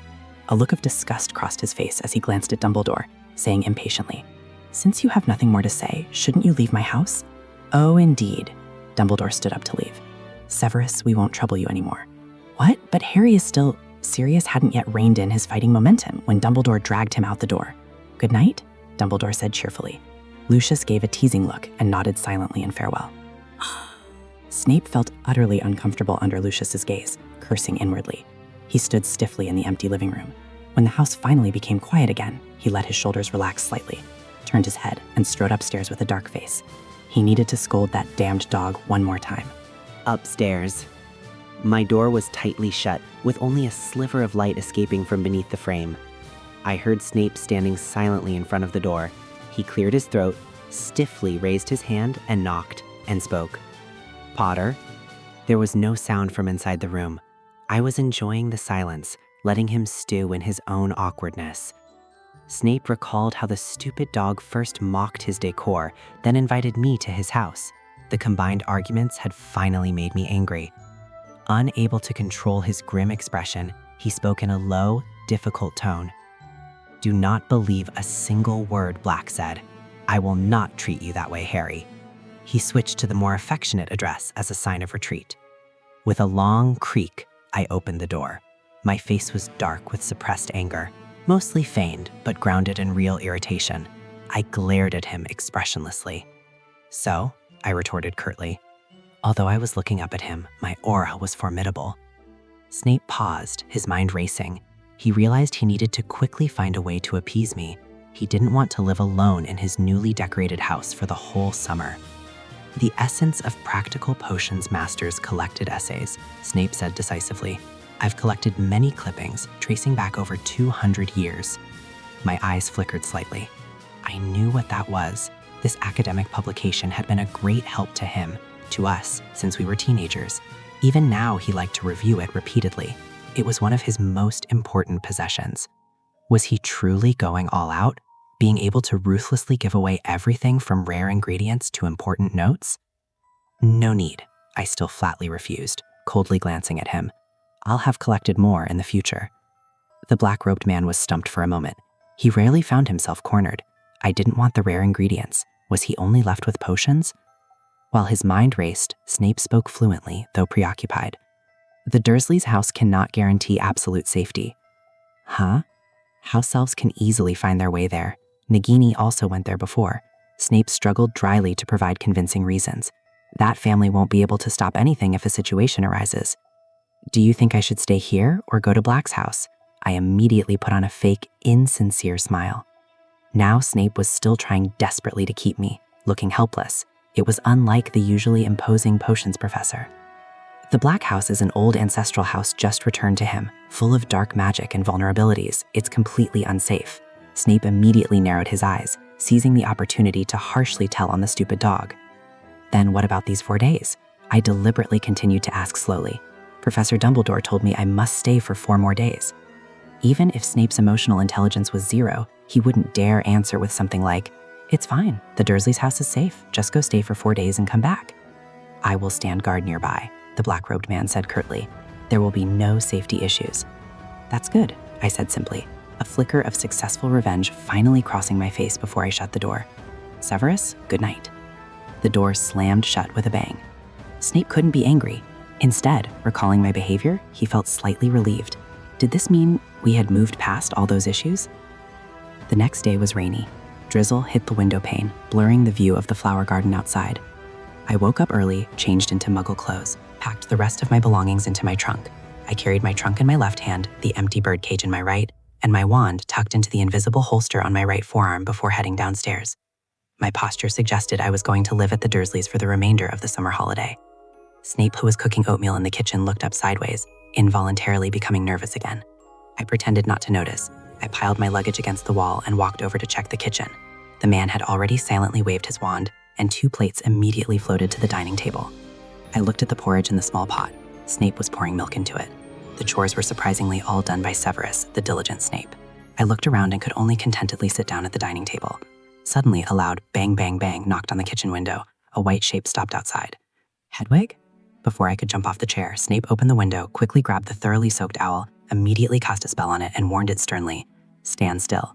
Water droplets turned into mist, and the white owl's feathers instantly became dry and fluffy again. It cooed, staying far away from the simmering pot of porridge. The newspaper in its beak was dry. "What's wrong?" I walked over.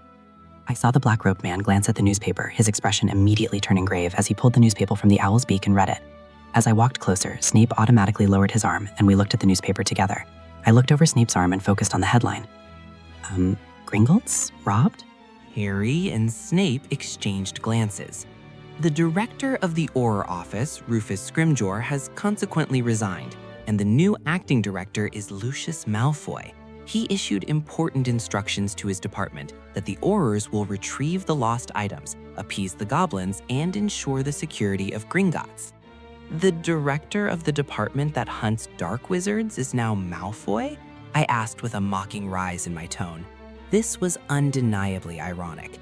It seemed the Ministry of Magic had fallen into Voldemort's hands without anyone noticing. The lost item is Hufflepuff's cup? Both Snape and I subconsciously guessed this. Just as we were thinking, a bang bang came from the door. Snape waved his wand to turn off the heat, shoved the newspaper to me, and then walked to the door with a cold face. Dumbledore, wearing a dew-damp morning robe, stepped inside, greeting me with a kindly smile.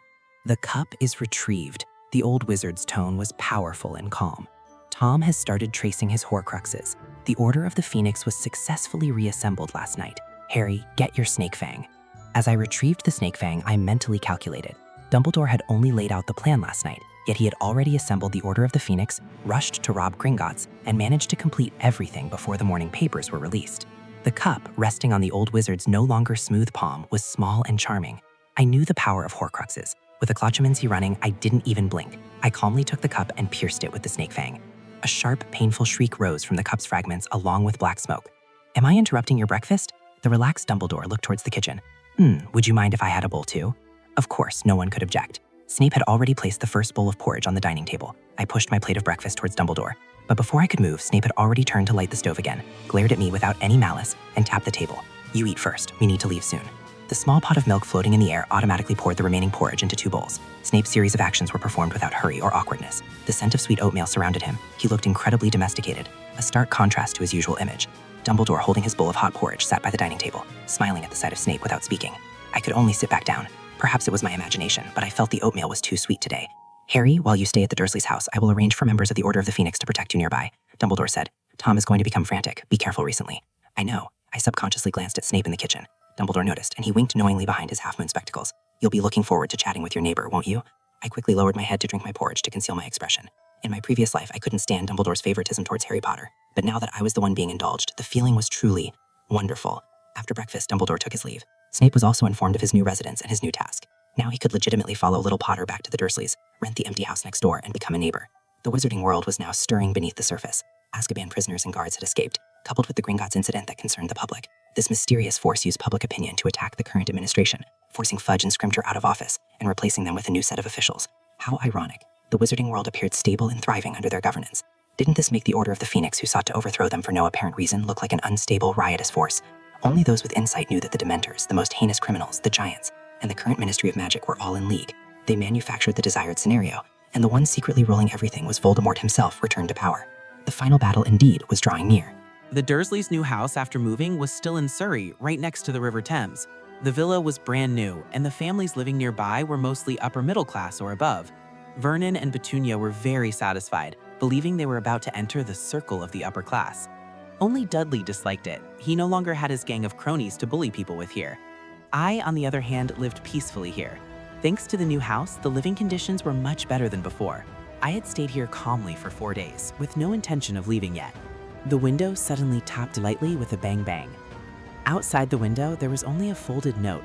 This familiar method was probably only used by my impatient neighbor. I didn't even notice the faint smile on my lips. I pushed the window open. The note settled motionlessly in my palm. Look outside the window.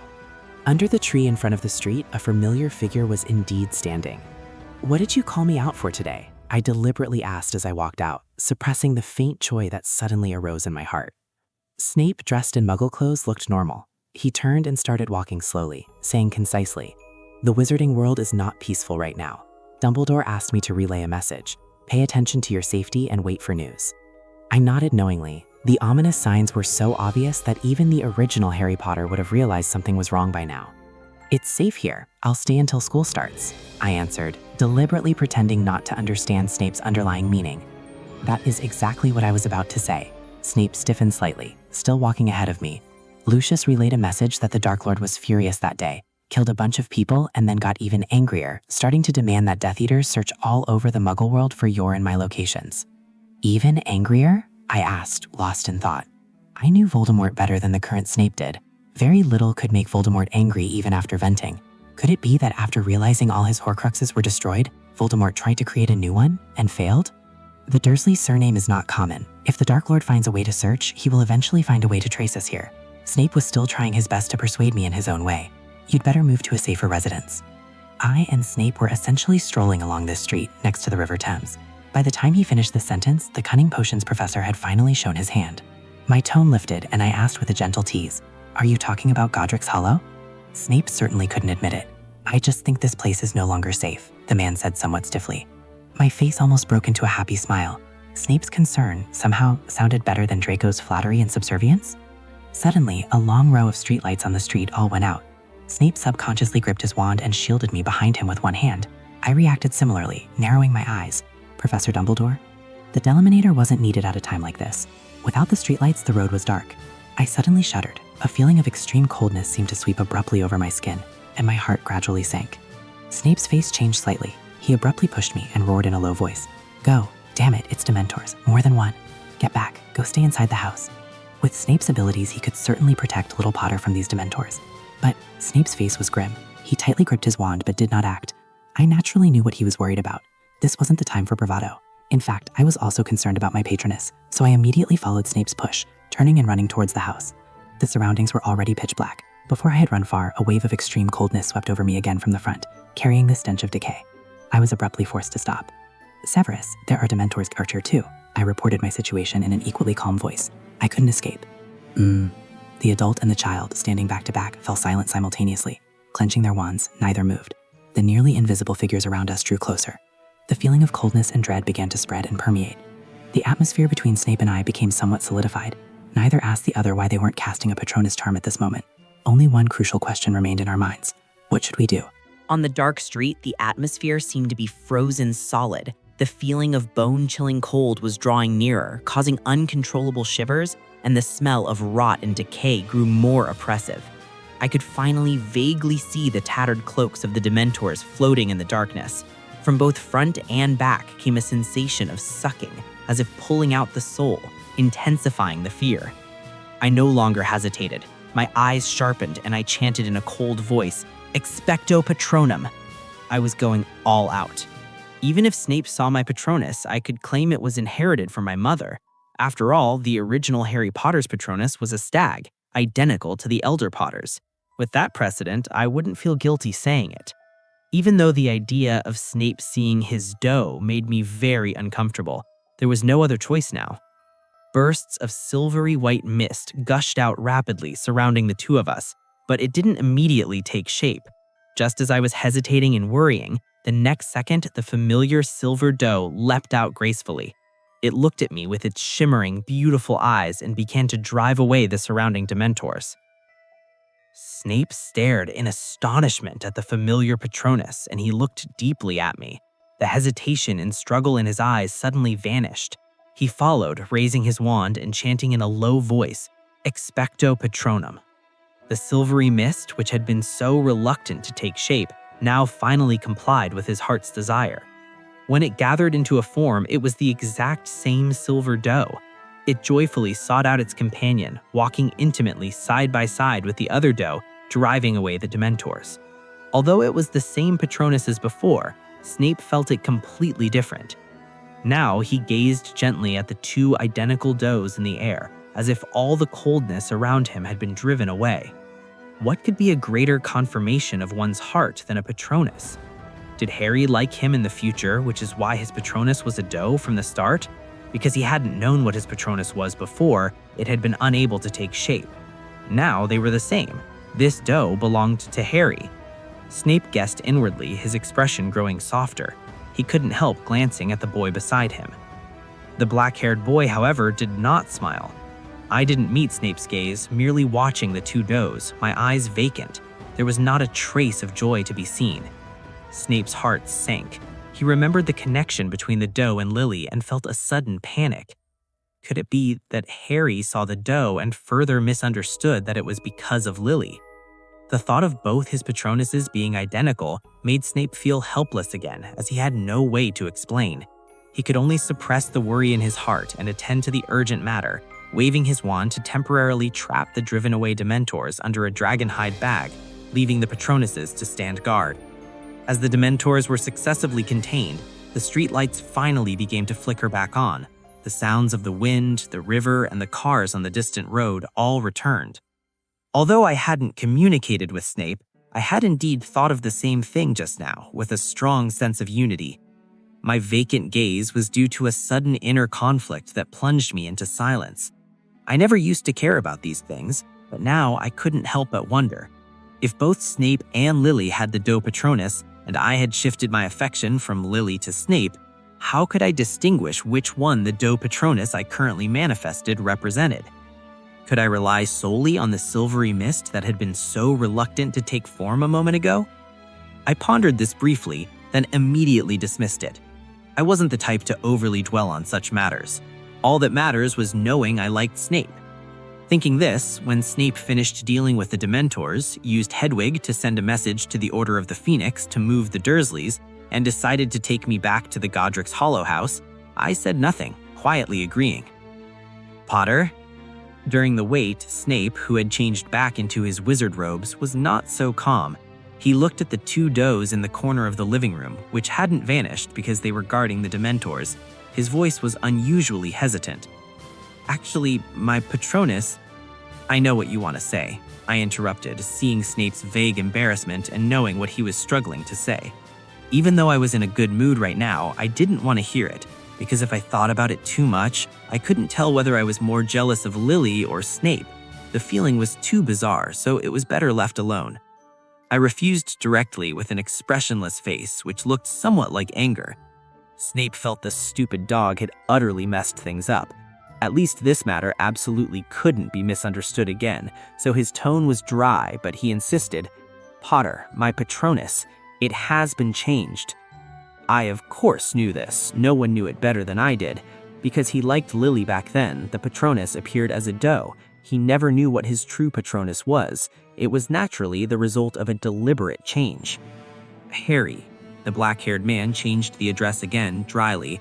He was a little flustered and simply rushed to explain in a low hiss. "My Patronus won't change again. My feelings for your mother—" "Relax, Severus. I know," I replied calmly, my heart unperturbed. I was always a very rational person.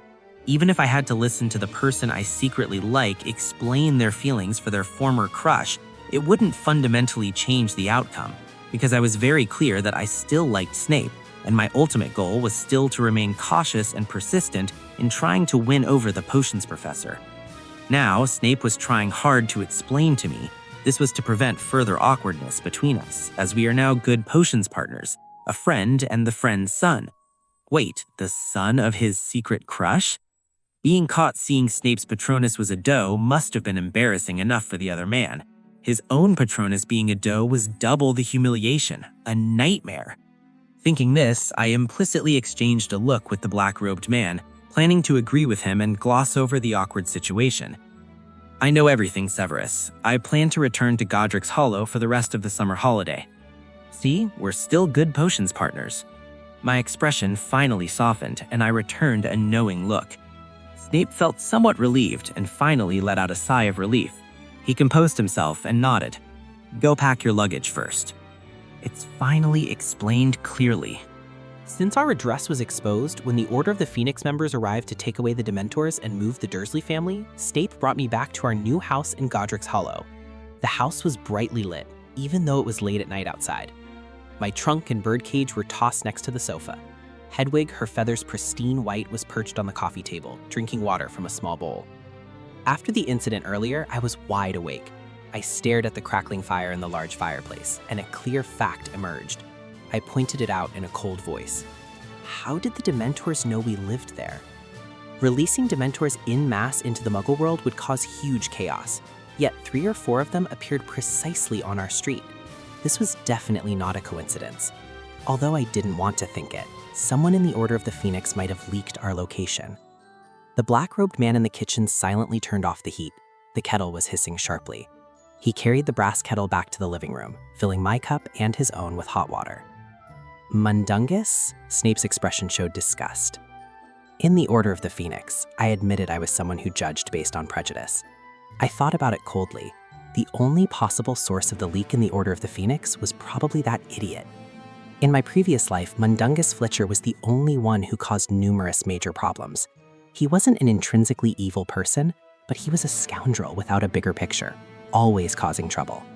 Snape saw a rare flicker of hesitation on my face, assuming his future self was unfamiliar with Mundungus, so he simply introduced. When the Order of the Phoenix was first formed, Dumbledore invited him to join. He's very unreliable and lives by illicit dealings recently. Snape paused, took a few sips of his tea, and swallowed the rest of the words. During the past few days, the Order of the Phoenix had held a few meetings. Mundungus was sticky-fingered, always pilfering cups, spoons, snuff boxes, and the like. Black hadn't cared before, and while others were annoyed, they didn't want to make a scene. The old wizard was despised by everyone in the newly reactivated Order. No one respected him. After a filtering process in my mind, Mundungus's suspicion level skyrocketed. Although I wasn't privy to the details, I could roughly guess. My gaze became briefly distant. I pursed my lips, about to say something to warn Snape. A flash of fire suddenly swept through the air in the living room, vanishing instantly, leaving only some charred ash on the floor and a torn piece of parchment. On it was the familiar thin looping handwriting. Gather. Snape's expression remained unchanged. He took the note and stood up. I'm going too, I said abruptly, staring at the note. This place isn't necessarily safe either. It's possible to track down that we bought a house here. If you leave, I'll be here alone, and if Godric's Hollow had been truly safe, Voldemort wouldn't have come to kill Harry Potter's parents that year. Snape was silent for a moment. This point indeed struck his concerns. He could only offer his hand to me. With the crack of apparition, we vanished on the spot. The dining room of the old black house served as the Order of the Phoenix's meeting room. When we arrived, the room was crowded, and everyone was discussing fiercely. It must be Snape. He's the only one who stays there every day. Sirius pounded the table angrily. Calm down, Sirius. You have to trust Albus. The haggard man in the old robes next to him, trying to mediate, was another familiar face, Remus Lupin. Snape, didn't Dumbledore say he had publicly betrayed you-know-who? Tonks asked, half skeptical. I trust Dumbledore, but I'll be watching with this eye to see if that fellow is putting on an act, Moody growled. His magical eye rolled around, fixing sharply on Snape, who had just appeared in the shadows of the doorway. Snape's expression remained unchanged upon hearing this. He calmly instructed me, upstairs, you wait. I, however, didn't move. I stared coldly at the brightly lit dining room. The scene was identical to how it was back then. Even with Dumbledore's staunch guarantee, the members of the Order were constantly questioning, half-believing, suspicious, and generally lacking goodwill toward the former Death Eater. If anything happened, they would have every reason to suspect Snape first. The Snape of my previous life was used to it. He didn't care. He only wanted atonement. But now, Harry cared. How strange. Though I had only swapped bodies, seeing a scene I used to take for granted and hearing the very words that were once aimed at me made me nearly tremble with immense anger and icy indignation. I could not tolerate it at all. When Voldemort tried to kill me, Professor Snape saved me and brought me back. I stared at them coldly, speaking out. Before speaking, it would be best to think of a reason first. Harry! Mrs. Weasley turned, gasped in surprise, and immediately stood up, rushing over to take my hand. Are you all right? Ron and Hermione are upstairs. The adults of the Order of the Phoenix froze awkwardly around the table. The heated discussion died instantly, replaced by a suffocating silence as they waited for the child to leave. Harry? The kind woman kept signaling me with her eyes, hoping to ease the awkward and stiff atmosphere. But I didn't take the hint. I remained standing perfectly still, looking directly across the room. Sirius Black, Remus Lupin, these were people I once disliked and who disliked me. And Moody and Tonks, righteous Aurors who looked down on my Death Eater identity with instinctive disgust. Even being on the same side, their mockery and suspicion of Snape seemed to require no reason. It was a reflex.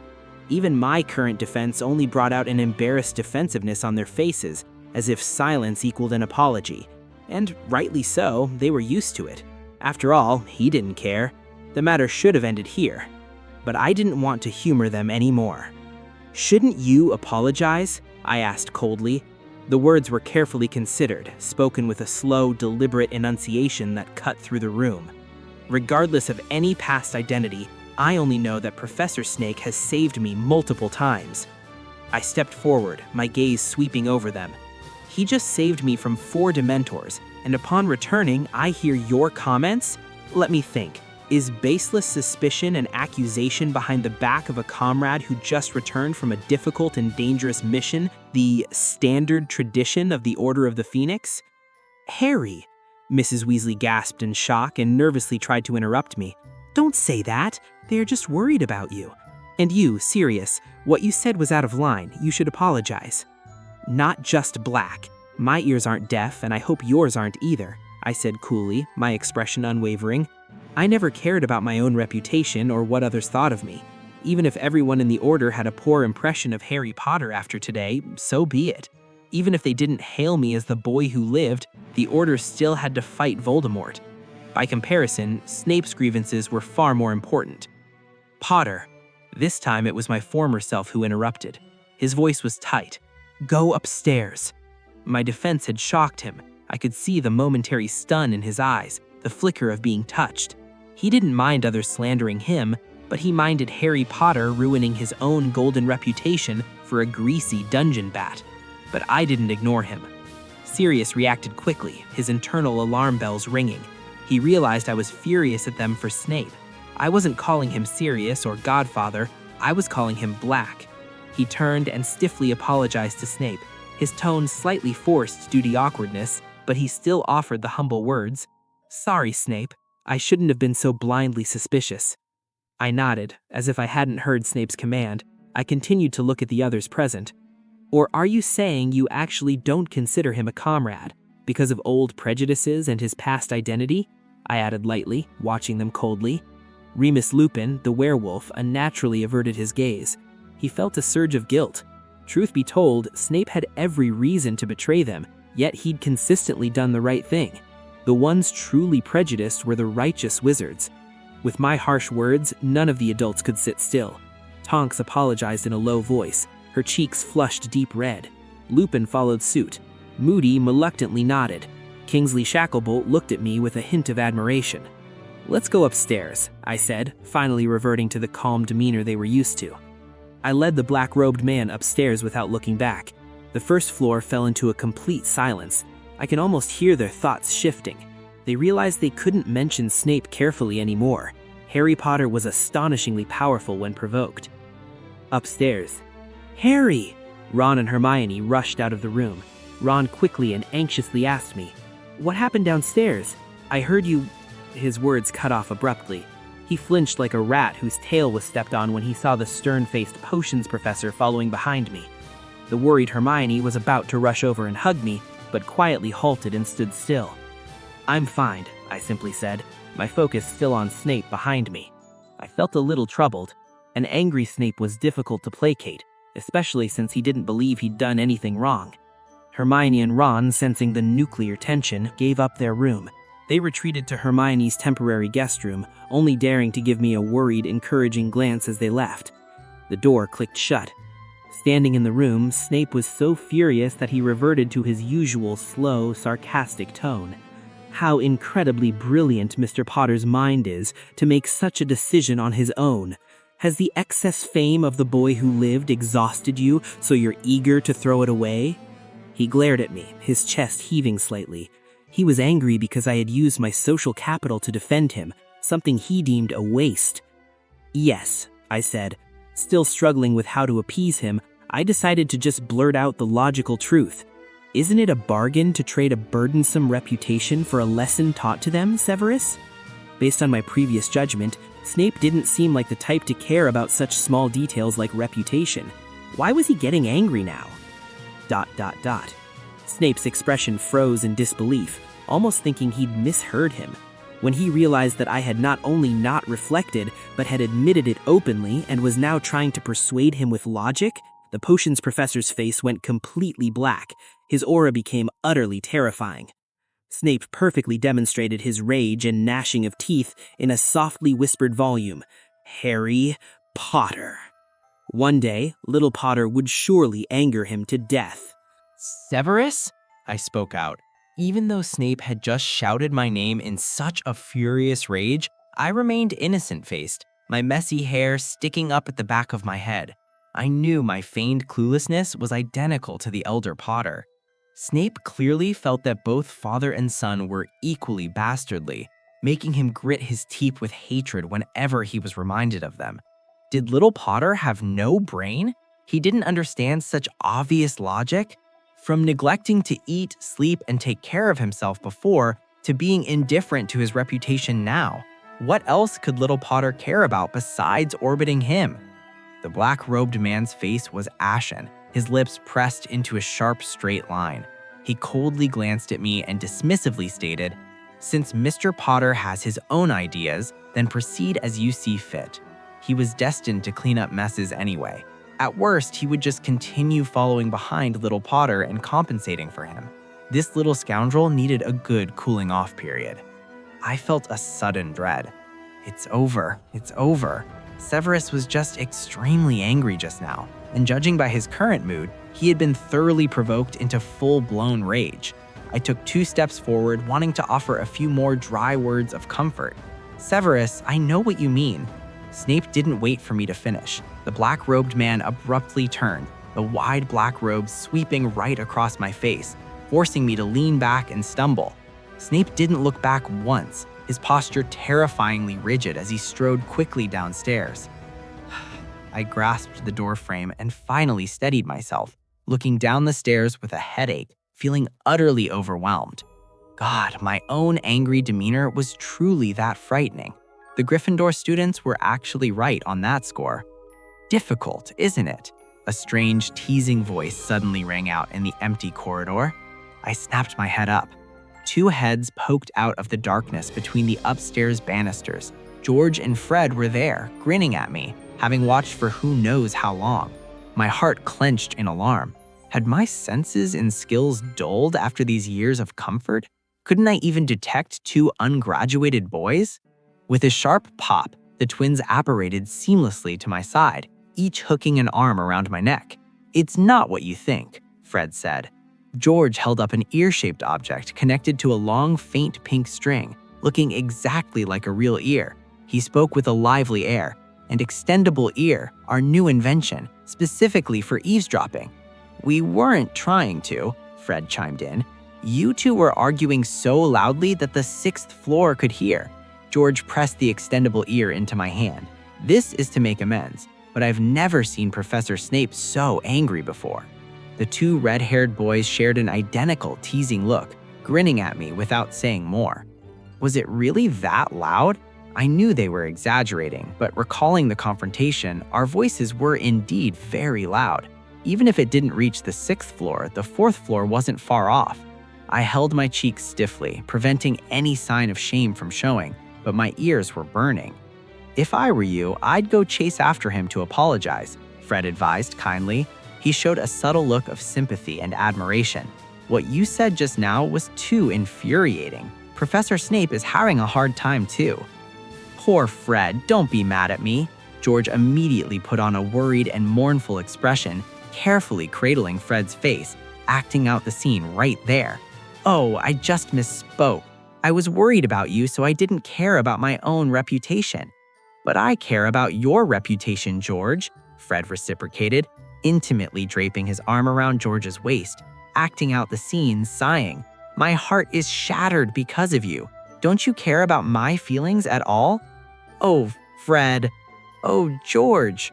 The 2 big boys gazed at each other with intense affection, tears welling in their eyes. I'm going to apologize now," I muttered vaguely, covering my arm and turning to go downstairs. These twins are too perceptive. Although their performance gave me goosebumps from the sheer cringeworthiness, I was too embarrassed to admit it. Perhaps Snape's anger was indeed because he cared about my reputation. I thought wrong earlier. I was Lily's son at the end of the day.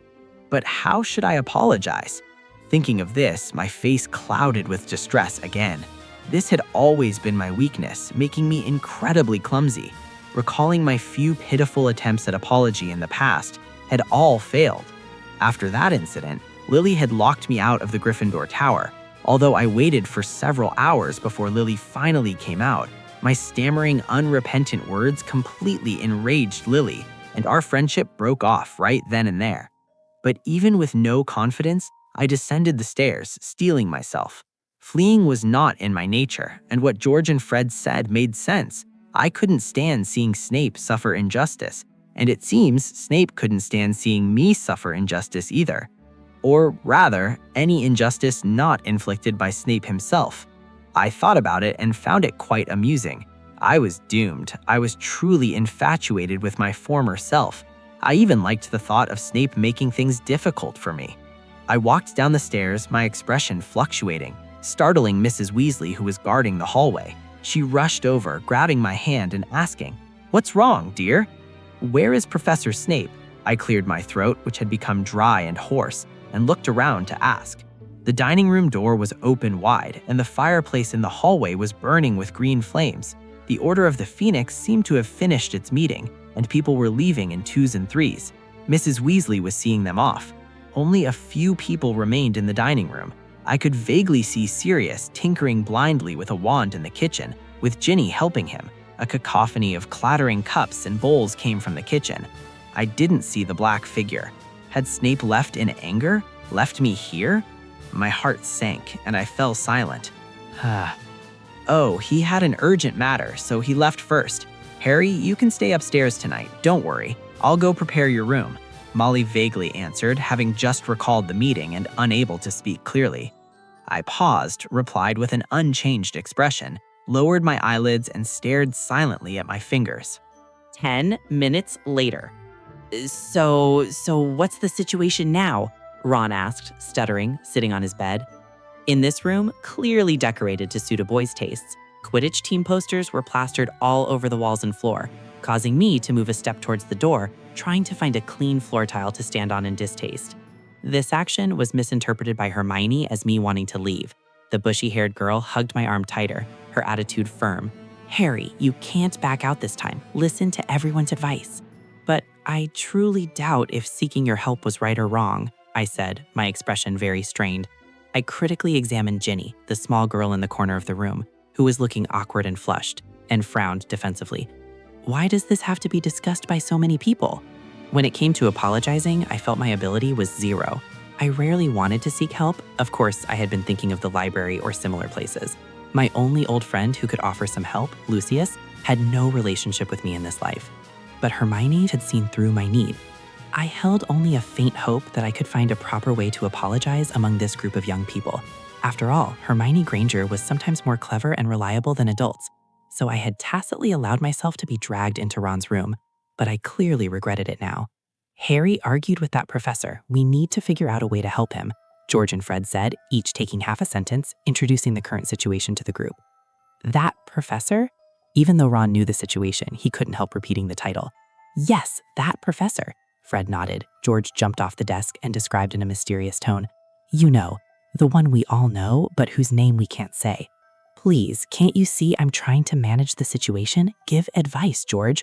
Hermione, hugging my arm tightly to prevent me from leaving, rolled her eyes and cut off the twins' antics impatiently. "I'm Fred." The tall boy shrugged with a cheeky smile, then repeatedly nodded to signal that the joking was over. "So we are supposed to help them reconcile?" Bill asked searchingly. He was probably the oldest person in the room besides me. Although he dressed oddly, his demeanor was very steady. I reluctantly acknowledged this, trying to twitch my arm free. Hermione was holding on too tightly, which made me feel particularly uncomfortable. "The difficulty is that the person is Professor Snape." Bill looked troubled. He thoughtfully rubbed his chin, then his eyes lit up and he raised a finger. "Sincerity is the most important thing in an apology. How about giving the professor something he'd appreciate?" "Potions, ingredients, rare publications," I retorted calmly. I had obviously considered that level of apology, but it was impossible, and I didn't believe sending those things would calm down my enraged past self. "A sincere apology?" Hermione suggested a method. She looked at me intently, her gaze soft but with a hint of reproach. "Actually, I do think what you said was quite harsh." "It was quite harsh, mate," Ron quietly echoed, his expression showing a struggle for words. Harry shouting and saying those things to Snape had truly exceeded his imagination. I mean, you were very brave, Ron added. More crucially, the terrifying Snape hadn't ripped Harry apart alive afterward. Instead, he had stormed off in a rage himself. Wasn't that even scarier? A sincere apology? Like first admitting you were wrong, then coaxing him a bit. George put away his smile and stood seriously in front of me, gesturing for me to try. I stared at him silently, completely unable to utter a single word. All right, it seems Harry is too shy. It's okay, that's not a big problem. We can demonstrate. Fred thoughtfully corrected him, confidently walking up to George. The latter immediately put on a straight face, temporarily taking on the role of Professor Snape. I'm sorry, Fred started immediately, with a sincere, impactful apology. Professor Snape, what I said earlier was too much. Is there anything I can do to make it up to you? If Harry could say something like that, he wouldn't be standing here now, Hermione said sympathetically. That's true, Fred's expression became subtle. You can learn if you can't do it, George enthusiastically interjected, pointing out a very real problem. Otherwise, are you going to keep the silent treatment going indefinitely? You have to find a way to reconcile, right? I can't imagine someone like him actively seeking reconciliation with Harry. Ron, Hermione, Bill, and even Ginny in the corner simultaneously pondered the image, all shivering and shaking their heads in denial. No way. Impossible, impossible. Not even in a dream. So it's up to you, Harry. Fred turned to me confidently, his gaze sharp. I subtly suspected he wanted to see a joke. Breaking through your own barriers and offering a sincere apology. To what extent also shows sincerity to Professor Snape. My face became moody and uncertain. I had to admit there was some logic to that statement. But fine. If I absolutely had to practice, I would absolutely not listen to the guidance of these children, and I would definitely not do it in front of them. I was very firm on that last point. After making up my mind, I locked myself in my room and practiced my apology repeatedly all night alone. The former potions master, whose venomous tongue could once choke someone to death without consequence, was now reduced to a stutterer. The words I managed to speak were so clumsy, they would have made my past self die laughing. No, this apology is still not enough to placate myself. Seriously, how should I apologize? I looked haggard, pressing my hand against my temple in frustration, instinctually rubbing the stray hairs of the back of my head into a mess. My image in the mirror, with messy hair and a moody look, was almost identical to the elder Potter, but I couldn't care less right now. If I were to consider what kind of apology would truly move me, all I could think of was admitting all my faults, my arrogance, and apologizing sincerely. But making Harry Potter candidly admit those things felt incredibly difficult. No, honesty toward Professor Snape was a form of sincerity too. No matter what, I had to do it. With my resolve firmly set, I opened my door and went downstairs for breakfast. Harry, come and eat. You're up so early. In the ground floor hall, Mrs. Weasley sat on a worn cushion on the sofa, greeting me warmly. Professor Snape hasn't arrived yet? I unconsciously searched the surroundings as I asked. The large dining table downstairs was cold and deserted today. Since no one else was around, Mrs. Weasley was idle. Only one pot was lit in the kitchen. Oh, they haven't finished their work yet. Harry, you eat first. Mrs. Weasley was still vague about the matter. That's fine, I answered distractedly. I abruptly asked, did Professor Snape and the others go to deal with Voldemort? What foolishness are you talking about? They are on another mission. Mrs. Weasley turned back, giving me a loving smile, without a hint of deceit on her face. I non-committally took the bowl of oatmeal. My thoughts remained unchanged. Getting Snape angry had affected my judgment. Actually, the movements of the Order of the Phoenix since last night had been strange. No one had returned yet, suggesting a major operation. But the Horcruxes were all destroyed. Could it be the final battle?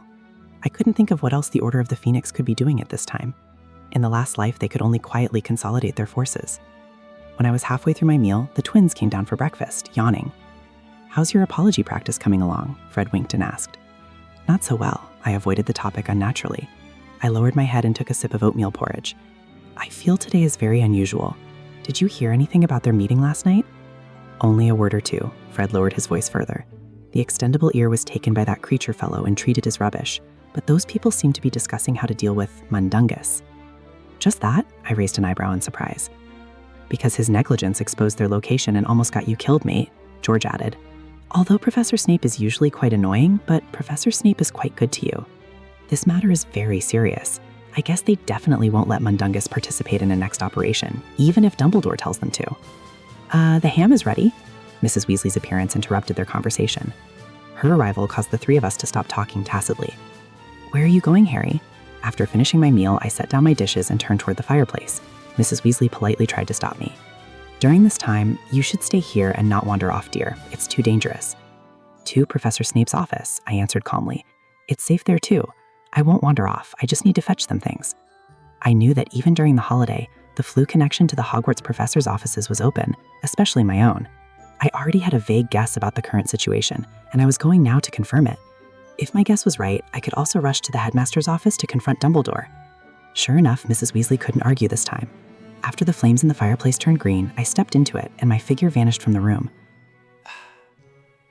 George and Fred exchanged glances across the dining table, falling silent.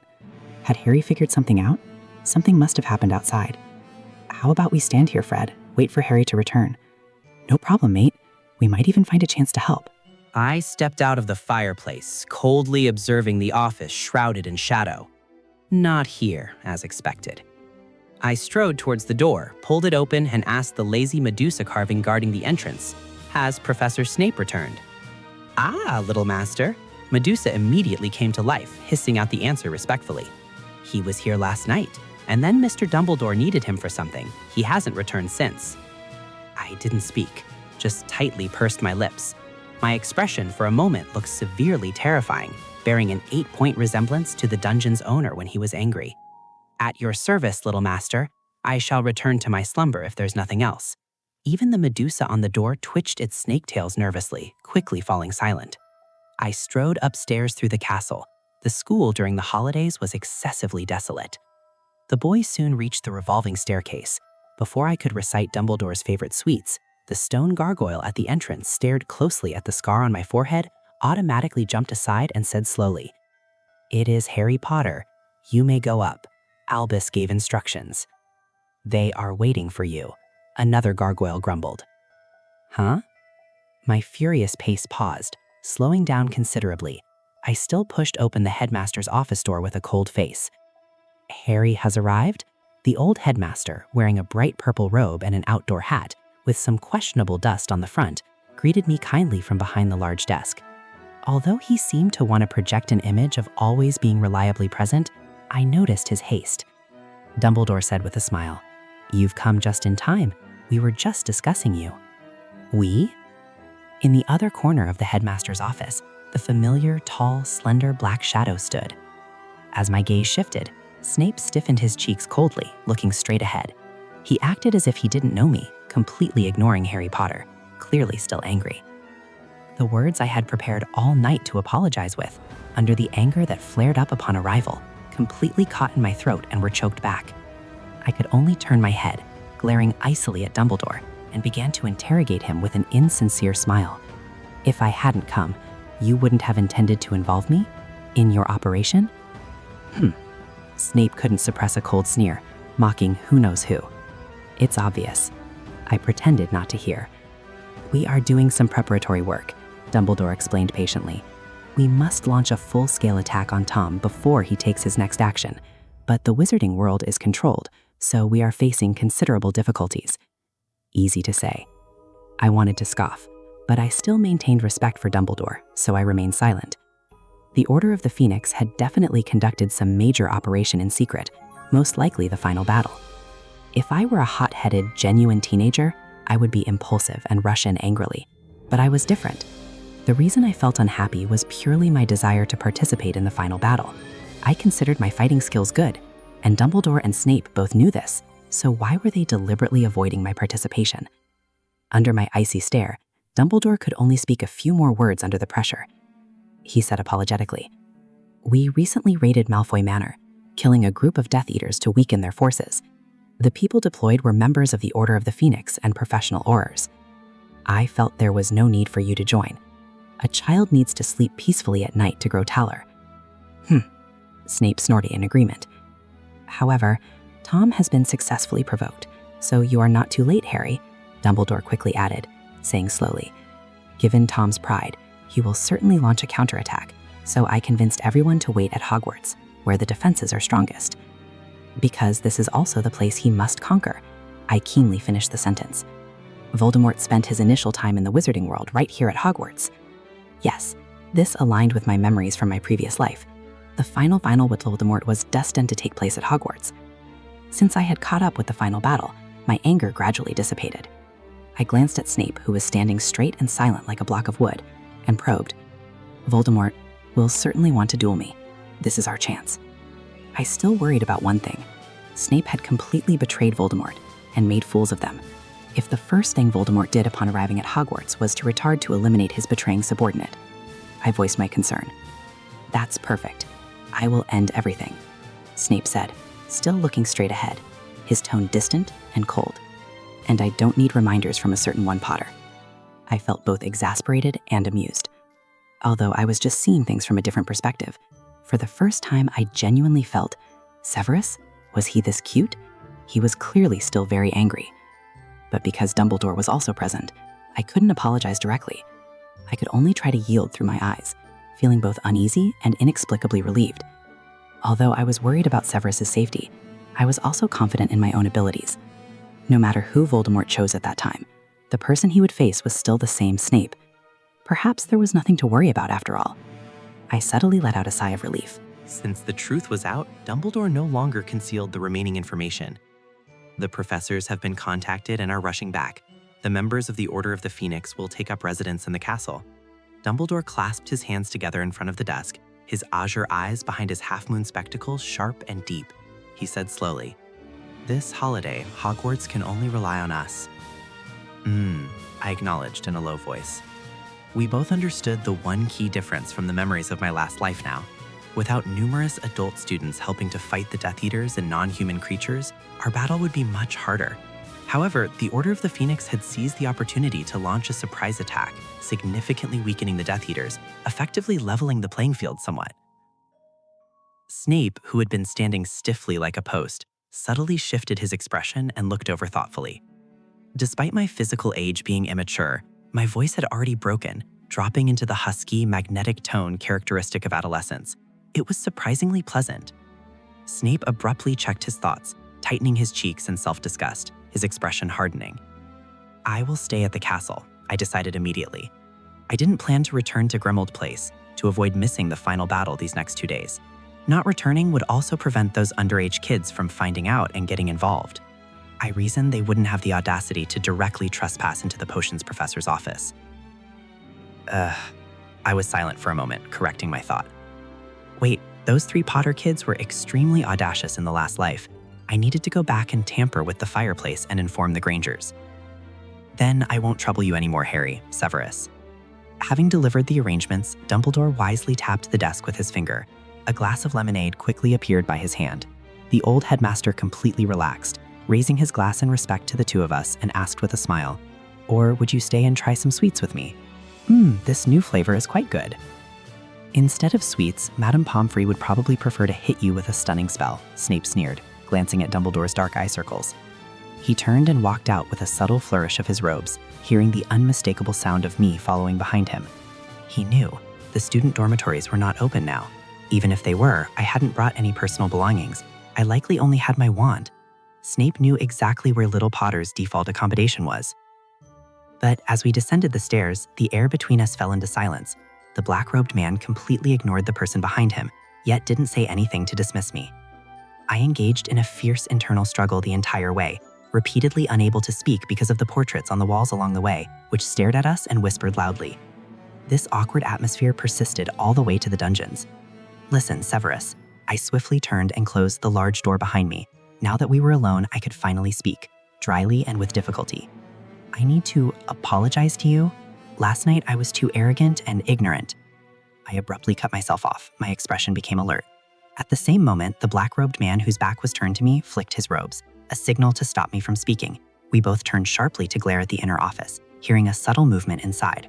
The person inside, who also realized he couldn't hide from us, walked out. It was Lucius Malfoy, pale but composed, his snakehead cane tapping softly on the floor. His long blonde hair was unkempt, and dark circles under his eyes showed he had rushed over, disregarding his appearance after a night of work. Lucius watched us with interest, his gaze mainly focused on my grim expression. He spoke slowly and deliberately. "What did I just overhear? My apologies for interrupting your private moment." "I don't think you have time to beat around the bush here," Snape said impatiently. a warning hidden in his voice. He was too familiar with his old friend Lucius. Just the opening sentence was enough to tell him Lucius was interested in the matter between him and little Potter. Lucius's usual tactics wouldn't work on little Potter. This was purely a waste of time. "All right, this is urgent news," Lucius drawled, his expression subtly ignoring Snape's protectiveness over the boy. He continued magnanimously. "The Dark Lord was extremely angry, but instead of punishing us further, he sent us to gather other familiar families, preparing to attack Hogwarts tomorrow to kill Albus Dumbledore and Harry Potter." Tomorrow? Even with psychological preparation, I was startled. So soon? It seemed Dumbledore's surprise attack had truly devastated the Death Eaters. If Voldemort hadn't wanted to gather more manpower, he might have been so furious that he had counterattacked today. Although I had once sincerely admired the Dark Lord, I had to admit that Voldemort's intelligence declined as he created more Horcruxes. After finally resurrecting, he hadn't become cautious from his painful experience. Instead, he couldn't resist counterattacking after suffering a loss. Voldemort was too confident in his own power. Perhaps not punishing his followers was already a shameful act of restraint for him. "Severus, I want to ask you to hide Sissy and Draco at your place after tomorrow's departure," Lucius asked in a low voice, finally addressing his biggest concern. As a spy, Lucius Malfoy had no retreat when it came to his family. Regardless of the outcome tomorrow, he wanted to secure his wife and son first. Snape nodded slightly, briefly agreeing, though his voice was somewhat unnatural. "Godric's Hollow should be safe tomorrow." "I would like to ask you to be the secret keeper," Lucius requested, staring directly into Snape's eyes. We all knew the implication. This paralleled the event 13 years ago. Snape was still tormented by the fact that his informant led to Lily's death. The fact that Lucius, as a friend, could still trust Snape at this moment carried a heavy weight of reliance. "Am I included in the planning? Are you that trusting?" I asked coldly, my expression becoming unnatural. I interrupted the strange atmosphere to save myself. After all, in their eyes, Harry Potter was the son of the murdered Potters.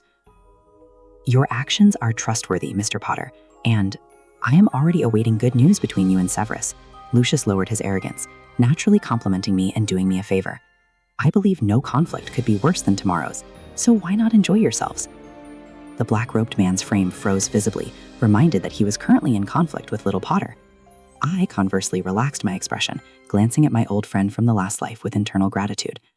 Truly, Lucius, he knows how to read minds. After Lucius was sent off, the atmosphere in the dungeons was frozen solid, like the North Pole. Snape ignored my continued presence in his office. As if determined to treat me as air, he sat down at his desk, closed his eyes, and seized the time to rest and regain his strength. The people who had attacked the Death Eaters last night were all thoroughly exhausted. Snape was only adept at concealing it. Now that he was finally alone, a trace of fatigue showed on his face. The black-robed man leaned his head on the back of his chair, eyes tightly closed, his furrowed brow relaxing. I stood there like an invisible man watching. I was simultaneously troubled, headache-ridden, and filled with a secret pleasure. Being able to relax in front of me, did that mean he no longer considered me an outsider? Concealing anything more between potion partners who spent all their time together would be too exhausting. But, judging by my own emotions in the last life, at a time like this when I was exhausted and only wanted to rest, hearing an apology would be incredibly bad timing. Yet from his perspective, Harry Potter had already angered him, and now he was standing there foolishly without apologizing. Wouldn't that be even more infuriating? The usually decisive Harry was now caught in a rare dilemma, sinking into indecision. "Say what you have to say, Potter," Snape suddenly spoke, his eyes still closed, saying indifferently, "Standing there like a fresco won't make my room any prettier." He had decided last night that he wouldn't forgive little Potter quickly, but tomorrow was the final battle, and Lucius was right. To leave no regrets, Snape was already subtly regretting his harshness. He just needed a step to reconcile. I took a deep breath, feeling as nervous as I was that morning when seeking Lily's forgiveness. My hands were starting to feel numb. Having prepared myself mentally, I spoke without any further hesitation. "Severus, I'm sorry. It was my fault before. I shouldn't have..." The black-robed man leaning in the chair suddenly opened his eyes, raised an eyebrow, and looked at me with an inscrutable expression. "I didn't consider your feelings." my words began to stutter. I struggled to recall the apology I had prepared all night, but my sharp mind completely stalled, causing the words slipping from my mouth to become garbled, almost incoherent. I apologize. Please don't be angry with me anymore. I took another deep breath, saying with difficulty and dryness, I'm always very clumsy and mess things up. Foolish and cowardly. I searched my mind for words. After a moment's pause, I uttered those two words in a low voice. I was struggling to suppress the extreme discomfort, tearing open my inner self to speak the true evaluation of myself. This was undoubtedly incredibly difficult for me, but those two Weasley boys were right about one thing. The more effort I put in, the more sincerity the apology would convey. Besides Lily, the most important person in my life was undoubtedly Snape. So after clarifying my feelings, I was unwilling to further criticize or belittle the name Harry Potter, using the impression of that boy from my last life as a clever way to gain Severus's forgiveness. I preferred to use the clumsiest method. If honestly exposing my flaws, giving a genuine self-critique and apology could make Severus less angry, I would ignore my own feelings and do it. I had pleaded desperately with Lily before, but the young me couldn't speak such words then. I calmed myself, preparing to continue criticizing myself.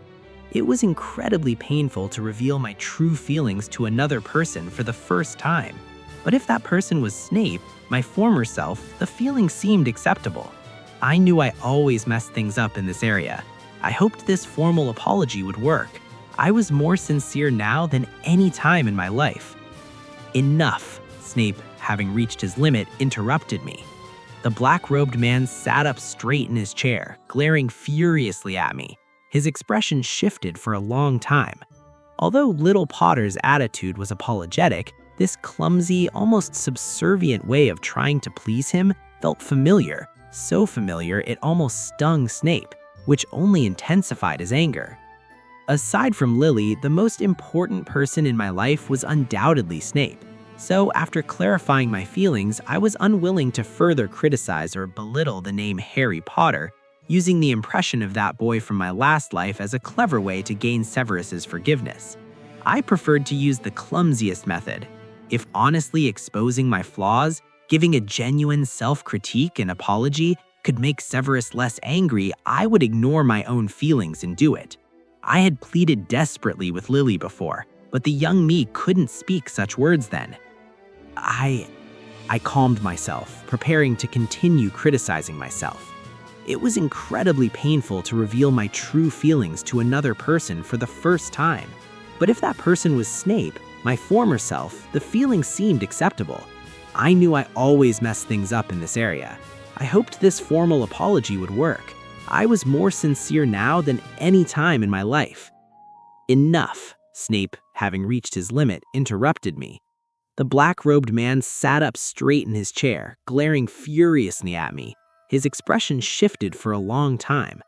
Although little Potter's attitude was apologetic, this clumsy, almost subservient way of trying to please him felt familiar, so familiar it almost stung Snape, which only intensified his anger.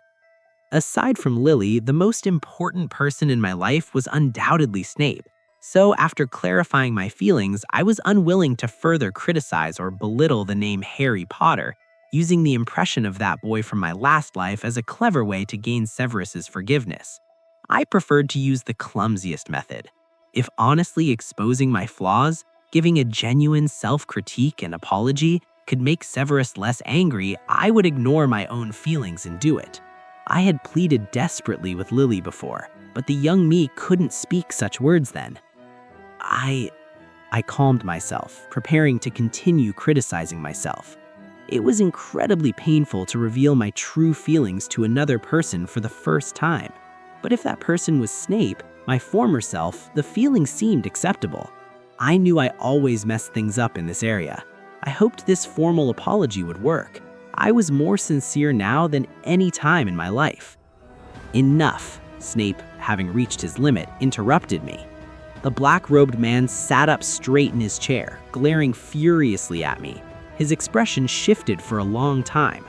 Although little Potter's attitude was apologetic, this clumsy, almost subservient way of trying to please him felt familiar, so familiar it almost stung Snape, which only intensified his anger. Aside from Lily, the most important person in my life was undoubtedly Snape. So after clarifying my feelings, I was unwilling to further criticize or belittle the name Harry Potter, using the impression of that boy from my last life as a clever way to gain Severus's forgiveness. I preferred to use the clumsiest method. If honestly exposing my flaws, giving a genuine self-critique and apology could make Severus less angry, I would ignore my own feelings and do it. I had pleaded desperately with Lily before, but the young me couldn't speak such words then. I calmed myself, preparing to continue criticizing myself. It was incredibly painful to reveal my true feelings to another person for the first time. But if that person was Snape, my former self, the feeling seemed acceptable. I knew I always messed things up in this area. I hoped this formal apology would work. I was more sincere now than any time in my life. Enough, Snape, having reached his limit, interrupted me. The black-robed man sat up straight in his chair, glaring furiously at me. His expression shifted for a long time. Although little Potter's attitude was apologetic, this clumsy, almost subservient way of trying to please him felt familiar, so familiar it almost stung Snape, which only intensified his anger. Aside from Lily, the most important person in my life was undoubtedly Snape. So after clarifying my feelings, I was unwilling to further criticize or belittle the name Harry Potter, using the impression of that boy from my last life as a clever way to gain Severus's forgiveness. I preferred to use the clumsiest method.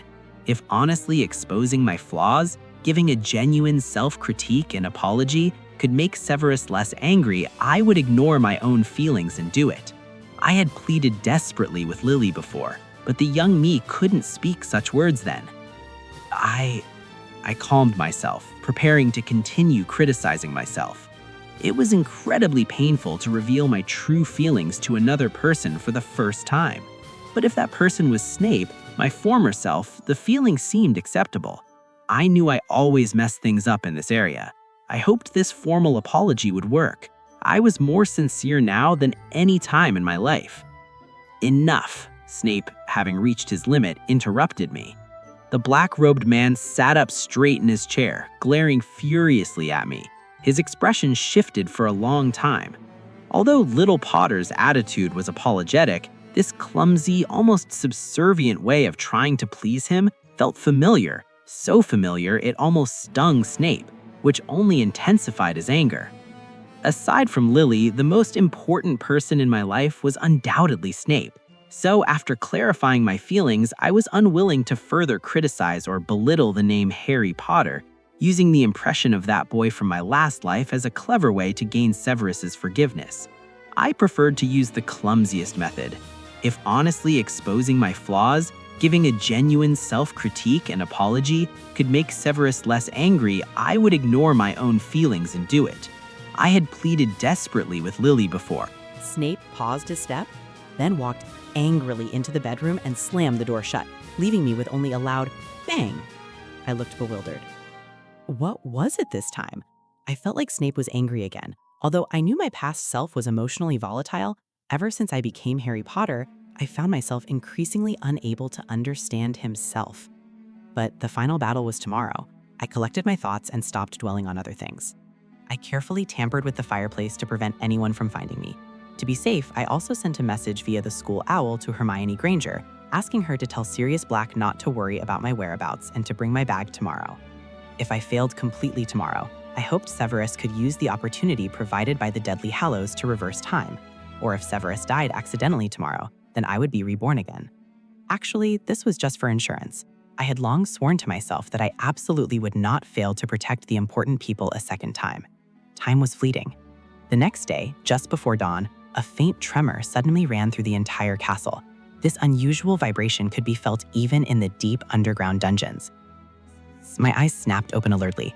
I quickly scrambled out of the small bed and got dressed. Something's happened. Snape also abruptly opened his bedroom door. The black-robed man was neatly dressed, his obsidian-like eyes alert and bright. He strode quickly towards the door. I hurried to follow, shaking my head, which was still fuzzy from sleep. Damned Potter, his mind is useless. I frowned, thinking with genuine disdain. I had tried my best to train Potter's body, but the original foundation was too poor, and it was still holding me back everywhere. Snape was walking quickly, simply stopped, turned back, grabbed my wrist, and was about to say something, but turning back caused him to see little Potter's eyes unexpectedly. Snape's heart suddenly trembled. In that instant, within the boy's green eyes, besides the envy for him, there was the self-loathing and self-abandonment that Snape knew best. Little Potter only showed this expression when following behind him, and he hadn't expected to be caught off guard. Harry. Snape was silent for a long moment. His low, melodious voice became much softer. He changed his address, switching from clutching little Potter's wrist to holding the boy's hand, and strode quickly towards the outside of the dungeon. In this specific situation, was little Potter thinking about his past life? Snape could never know those failed memories, but on the eve of the final battle, the boy's anxiety and fear surely had no outlet. Damn it. And what was the only person close to him doing at a time like this? Giving little Potter the silent treatment and leaving him to sleep alone in his office? Snape's expression grew colder and harder the more he thought, his lips pressed tightly in self-reproach. He had been trying hard to learn to be better, but he was always an incompetent partner. Severus, I looked up strangely, waiting for a long time for Snape to say what he had called me back for. Instead, the black-robed man holding my hand walked with an increasingly terrifying aura, as if suppressing something he couldn't say. Combining this with his earlier soft call of Harry, I roughly guessed what Snape wanted to say. In trade, I myself would also worry about the safety of the Potter boy at a time like this. But expecting a Snape who hadn't experienced rebirth to openly say something like, "Be careful, I will protect you," was simply unthinkable. Be careful, I will protect you, Harry. The low, mellow, melodious cello-like voice suddenly sounded. Snape spoke quickly and in a very low voice. He lowered his eyelids, making his specific expression unreadable. The subtle softness that was almost inaudible in his cold, deep voice became noticeable, although it sounded somewhat dry and awkward. There is no need to be afraid. What? I looked up at the black-robed man, my expression bewildered and blank for a moment. I wasn't afraid. I just wanted to pull out my wand and check if the Severus Snape in front of me was being impersonated by Polyjuice Bunchen.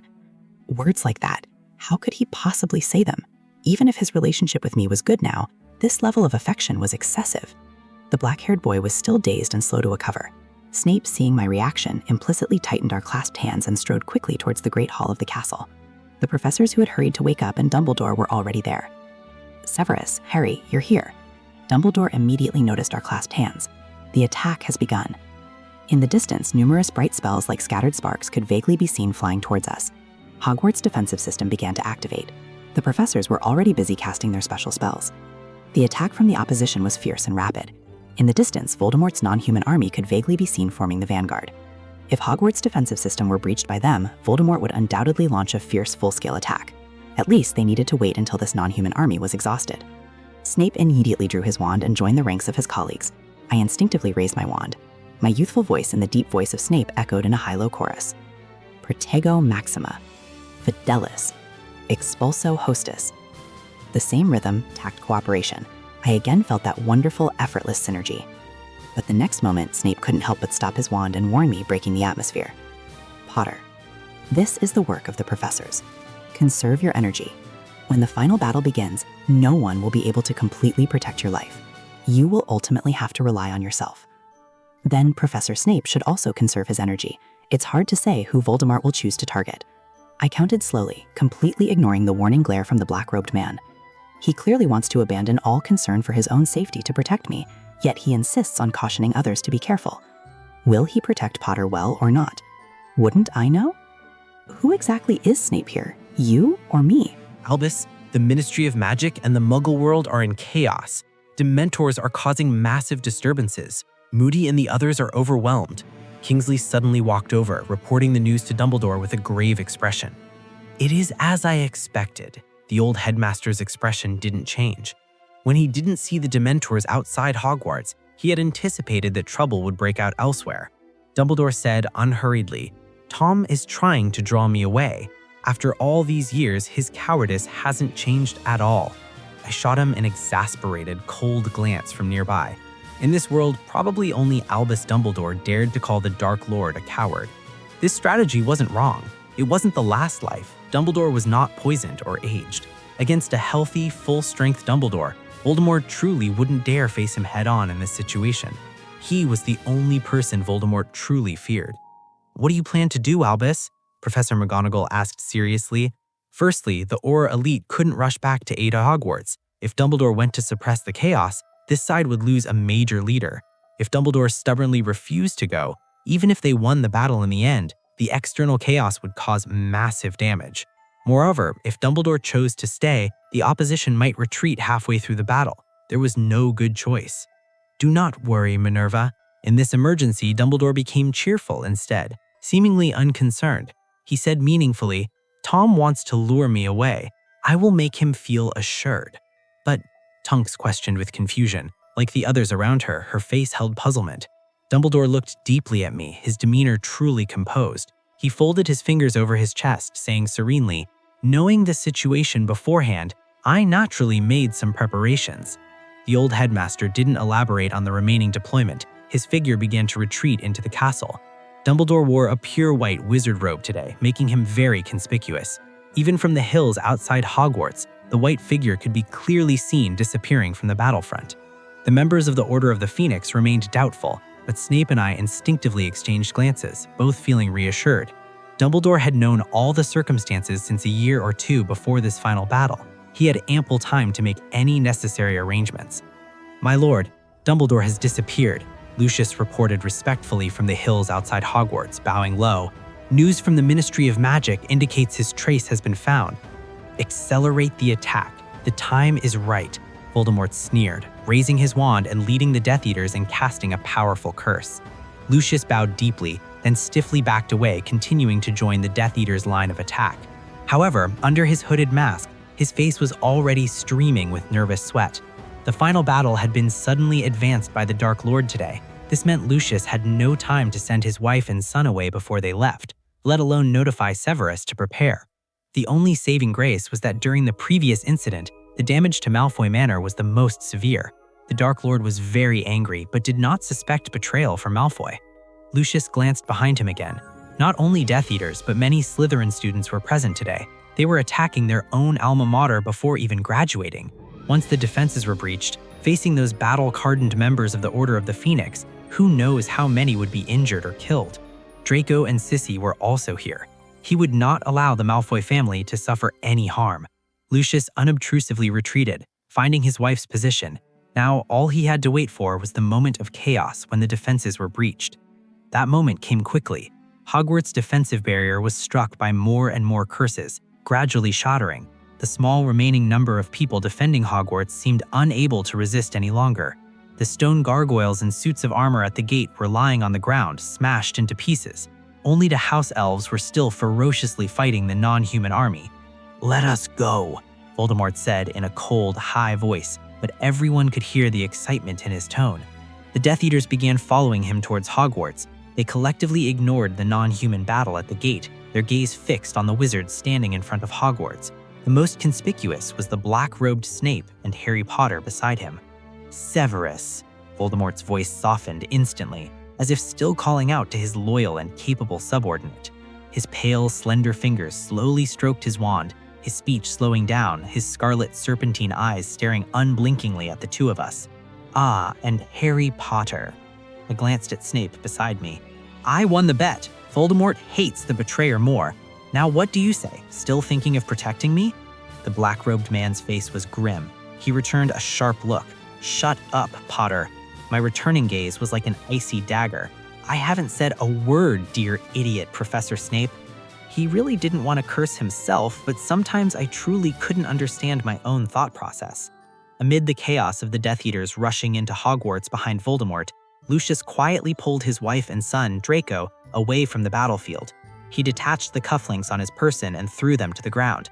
Watching the golden cufflink glow blue, he urged his wife and son, "Touch it with your hands, quickly."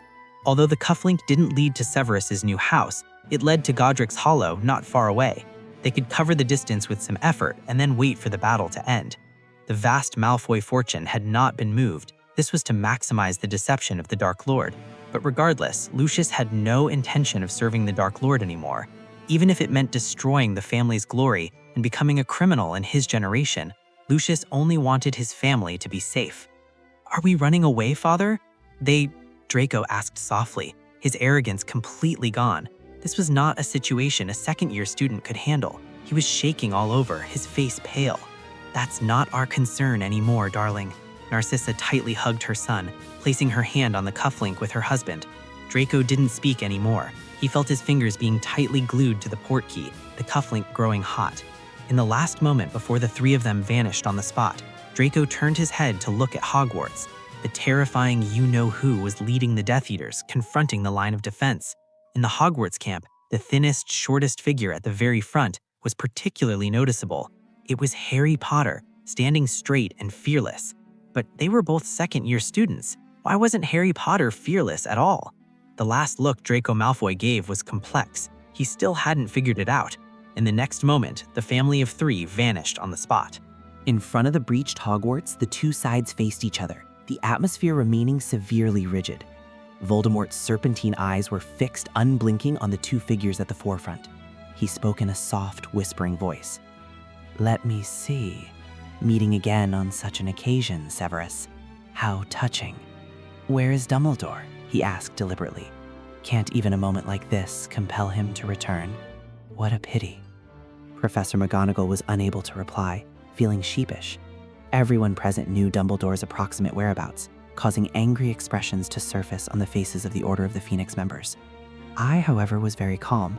I knew that in both my previous and current life, I had to face fear directly and couldn't rely solely on Dumbledore's presence. No one was truly reliable.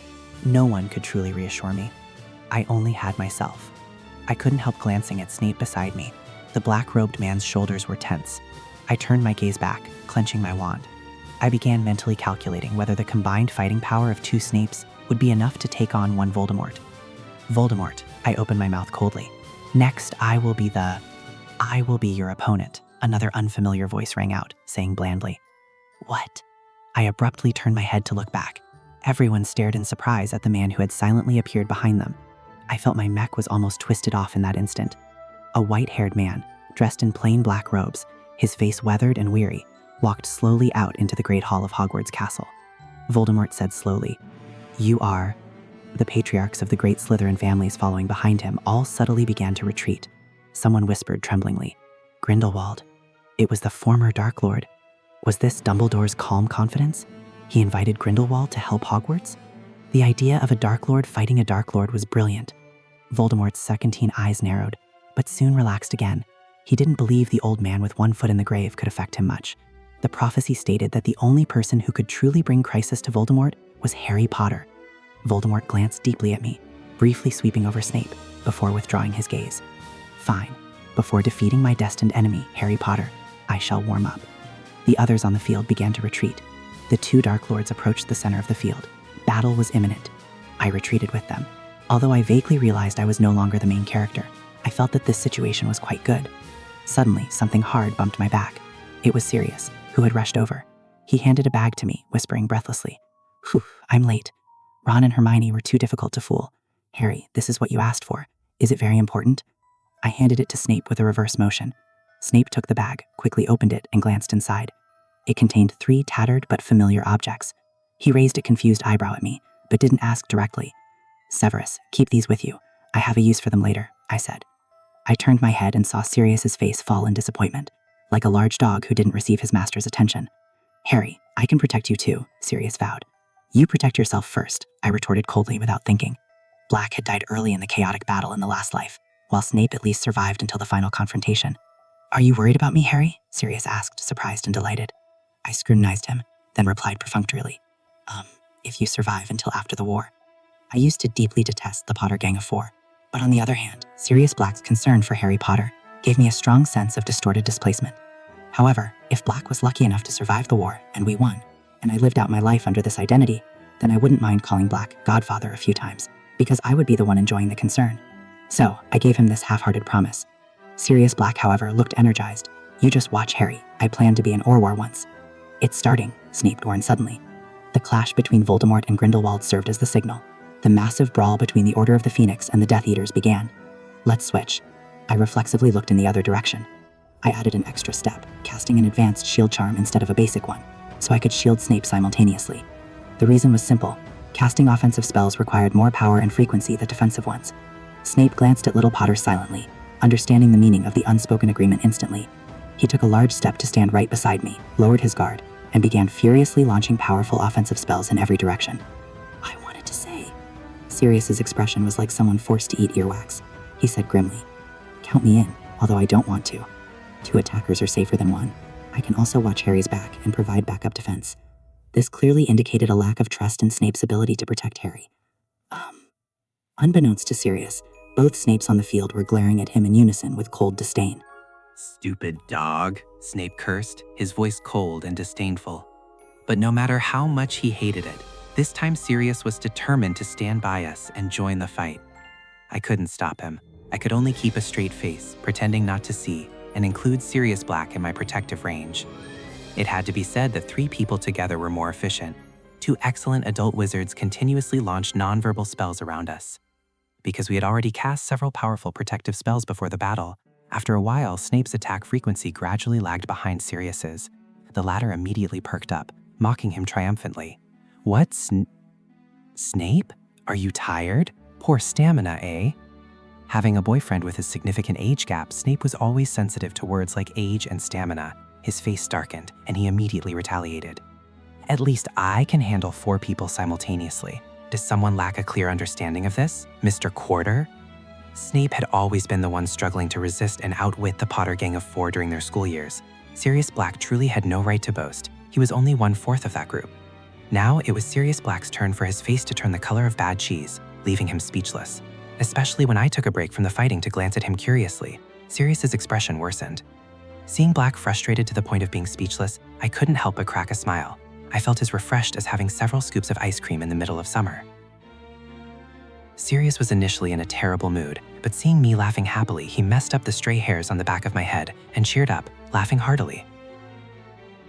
"Idiot," Snape hissed out coldly, throwing a couple of spells left and right. "If you're not going to be useful other than laughing, then get out of the way."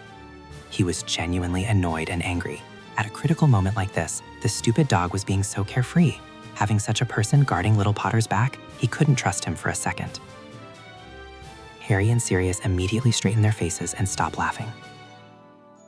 Snape's expression softened slightly. He caught my reaction from the corner of his eye and realized his words might have been ambiguous. They were too harsh. The black-robed man was distracted during the battle and coughed, stiffly adding, "I wasn't talking about you, Harry." Little Potter was as meticulous as he was in this aspect. His defense was impeccable. It wasn't that he was being biased. "Impossible." Voldemort's high, frantic voice suddenly rang out, loud and piercing. Around the spot where Voldemort and Grindelwald were dueling, a large, clear area formed.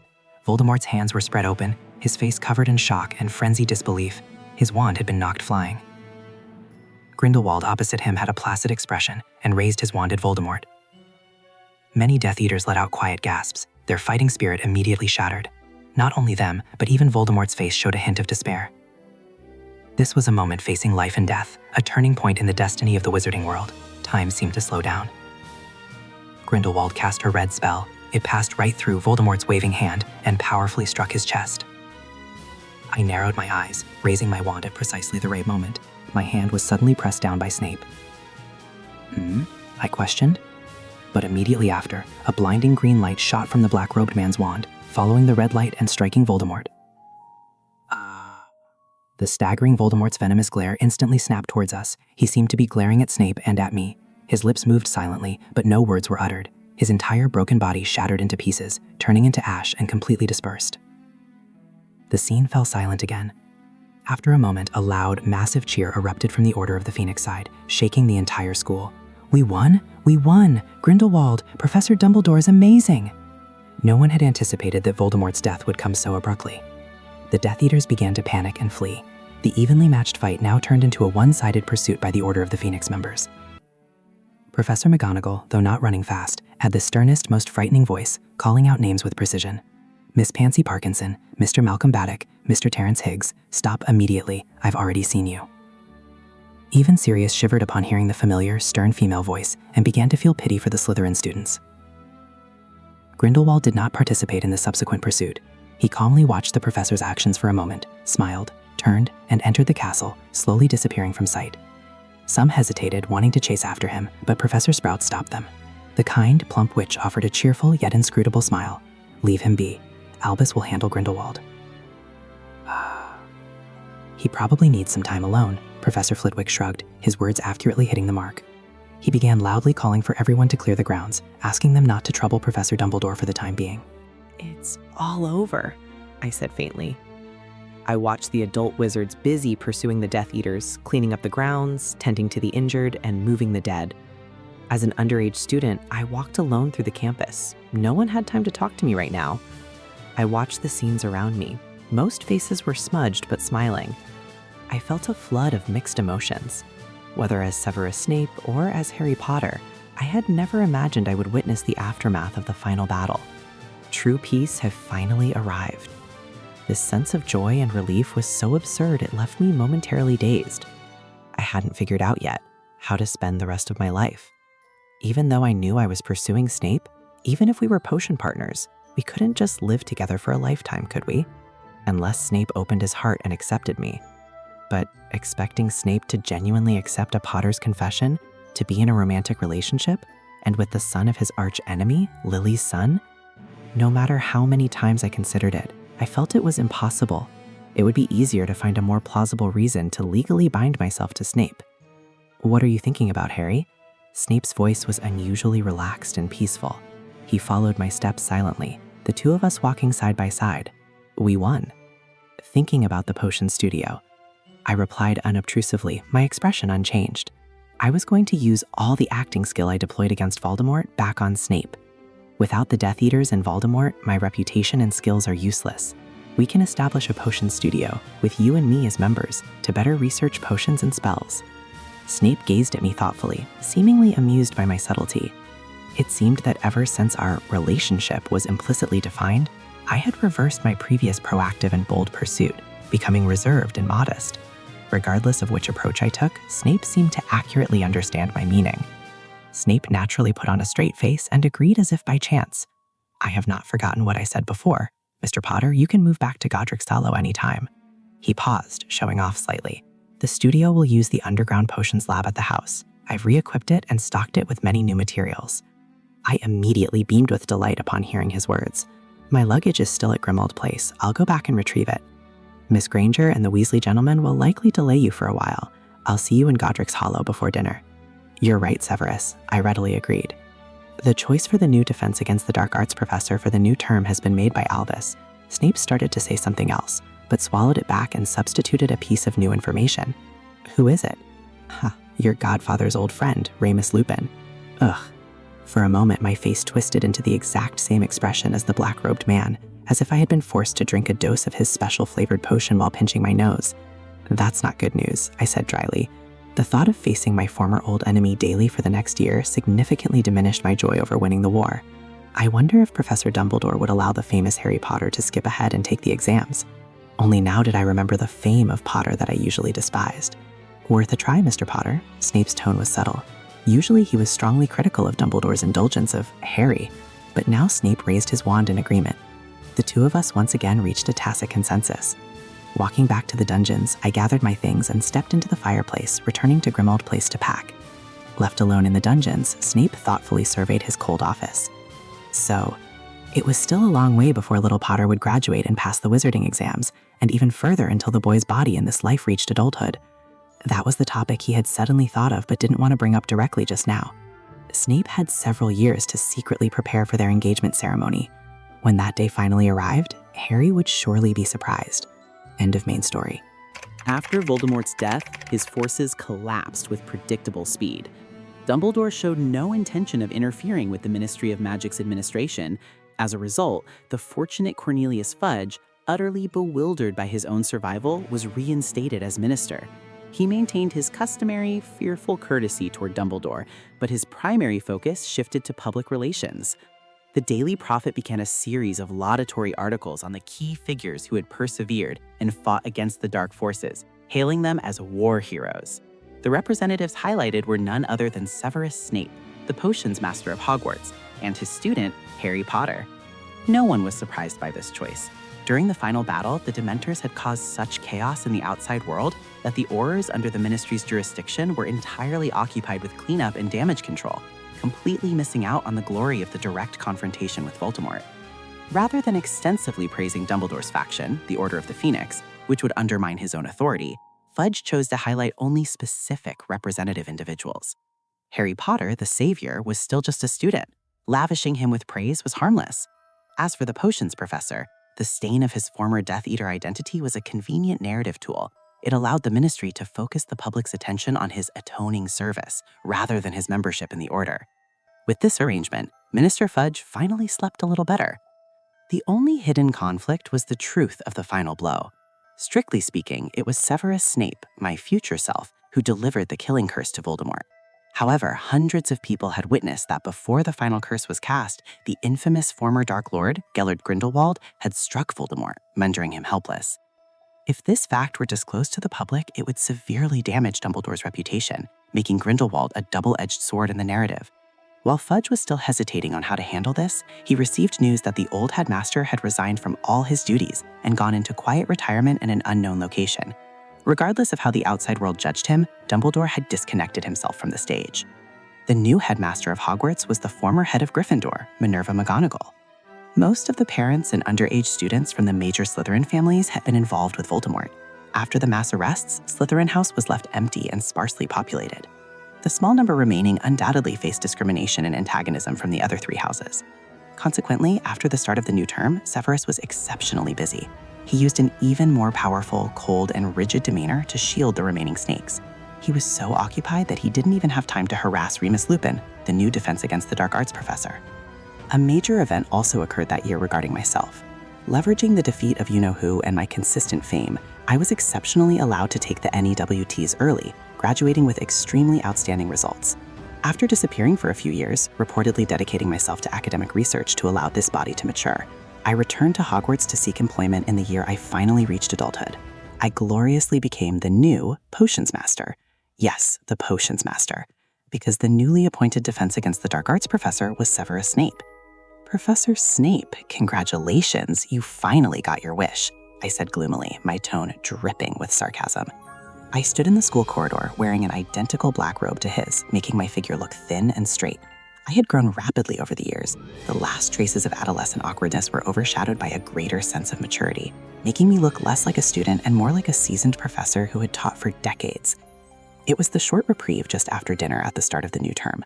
I had finally managed to corner him, only to congratulate him with that insincere smile. Professor Potter, Severus replied curtly.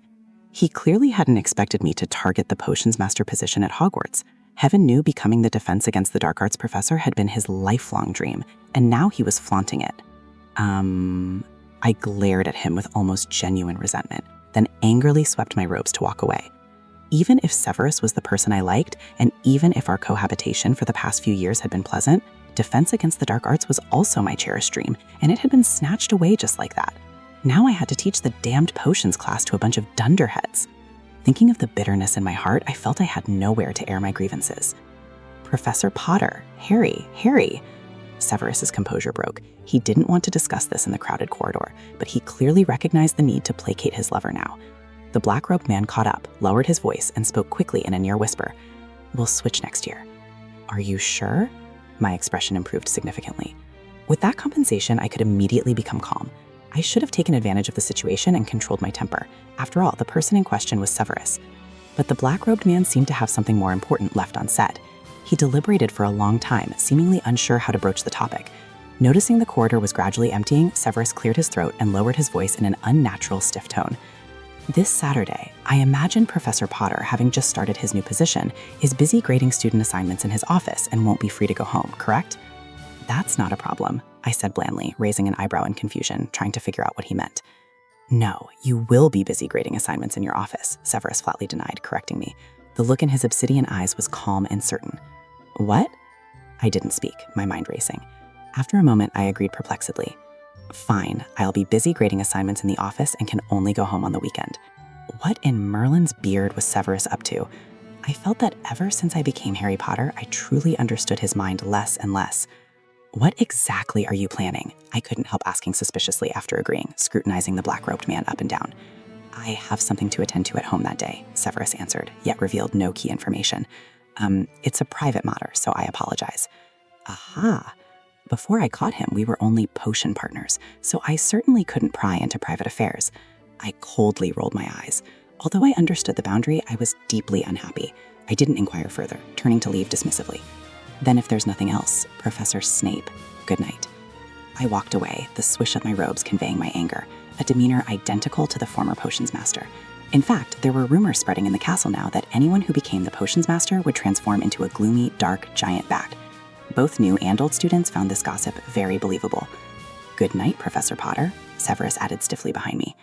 Severus Snape stood in the empty corridor, watching the younger man storm off, struggling to hold back his urge to explain. He had waited for years, yearning for Harry to come of age. During this time, they had been as innocent as Harry's Hedwig and Dumbledore's foxes. Not only had they done nothing inappropriate, but even the idea of sharing a bed tormented Snape's sense of shame and morality, resulting in their interactions being limited to hugs and holding hands. They led a life more like elderly people than even Grindelwald and Dumbledore. Snape had been planning for years. The revised engagement proposal script was finally ready. He wanted to give his lover a surprise. But arranging everything at home would surely be impossible to hide from Harry, who returned home every day. The most important item, the engagement ring, had also been confirmed by the jeweler to be finished this Saturday. The timing was thus set. He needed to find a way to keep Harry away first, pick up the ring on Saturday, finish the arrangements at home, and then wait for Harry to return on Sunday to give his lover a surprise proposal. Snape understood both their temperaments. Such a ceremony didn't need many guests. That would only make them uncomfortable. He would only invite Dumbledore, who lived in Godric's Hollow, as a witness. Perhaps the Malfoy family too, Snape thought, pausing. Perhaps Miss Granger and the Weasley gentleman as well. In short, this was Severus Snape's proposal plan, secretly assembled and condensed from the emotional intelligence gained over most of his life. Friday arrived in the blink of an eye. The Hogwarts students had been going through a rough time this week. The first years were already miserable enough, having to face a double dose of venom and intensity from both potions and defense against the dark arts. The Gryffindors in particular suffered double the deduction of house points than should be expected at their age.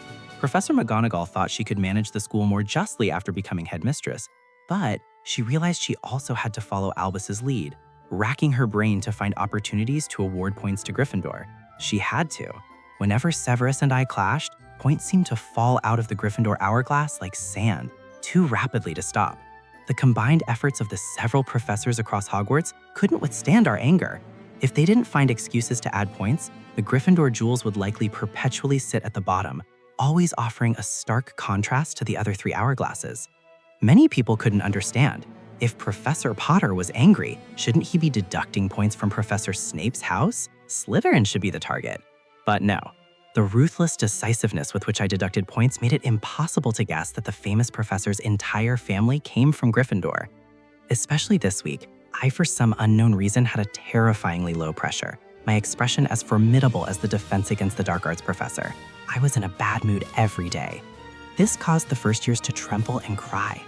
The older students were privately spreading reliable rumors that Professor Potter and Professor Snape are actually having a contest to see who can be scarier. For example, who can make a student cry first? This situation couldn't continue. The only person in the school who could reasonably approach Professor Potter was Ginny Weasley. Still a student, she was being urged by her Gryffindor friends to go and ask Professor Potter what on earth was wrong. Hogwarts was currently facing a hurricane, and they truly couldn't endure it anymore. Ginny had indeed gathered the courage to speak to me at Grimmauld Place. She had idolized Harry since childhood, but unfortunately the original Harry was only close to her brothers, so the girl herself was unsure if she could succeed, but she braced herself and went. The Gryffindors carefully chose a time slot, waiting until I was free after my Friday class. As the average person would imagine, professors who had worked hard all week should be able to relax on the weekend. Shouldn't his mood be slightly better now? Professor Potter, Ginny thought the same thing as she forced herself to knock on the familiar dungeon door. The girl immediately regretted it. Enter, the familiar voice rang out sternly and gloomily, exactly like Professor Snape's tone when he was in a bad mood. Ginny's courage dropped by a third before she even stepped inside. Hi, are you busy? Ginny asked, carefully softening her voice. Upon seeing the furnishings in the dungeon, her expression became subtle. Contrary to her imagination, this office still seemed to belong to Professor Snape.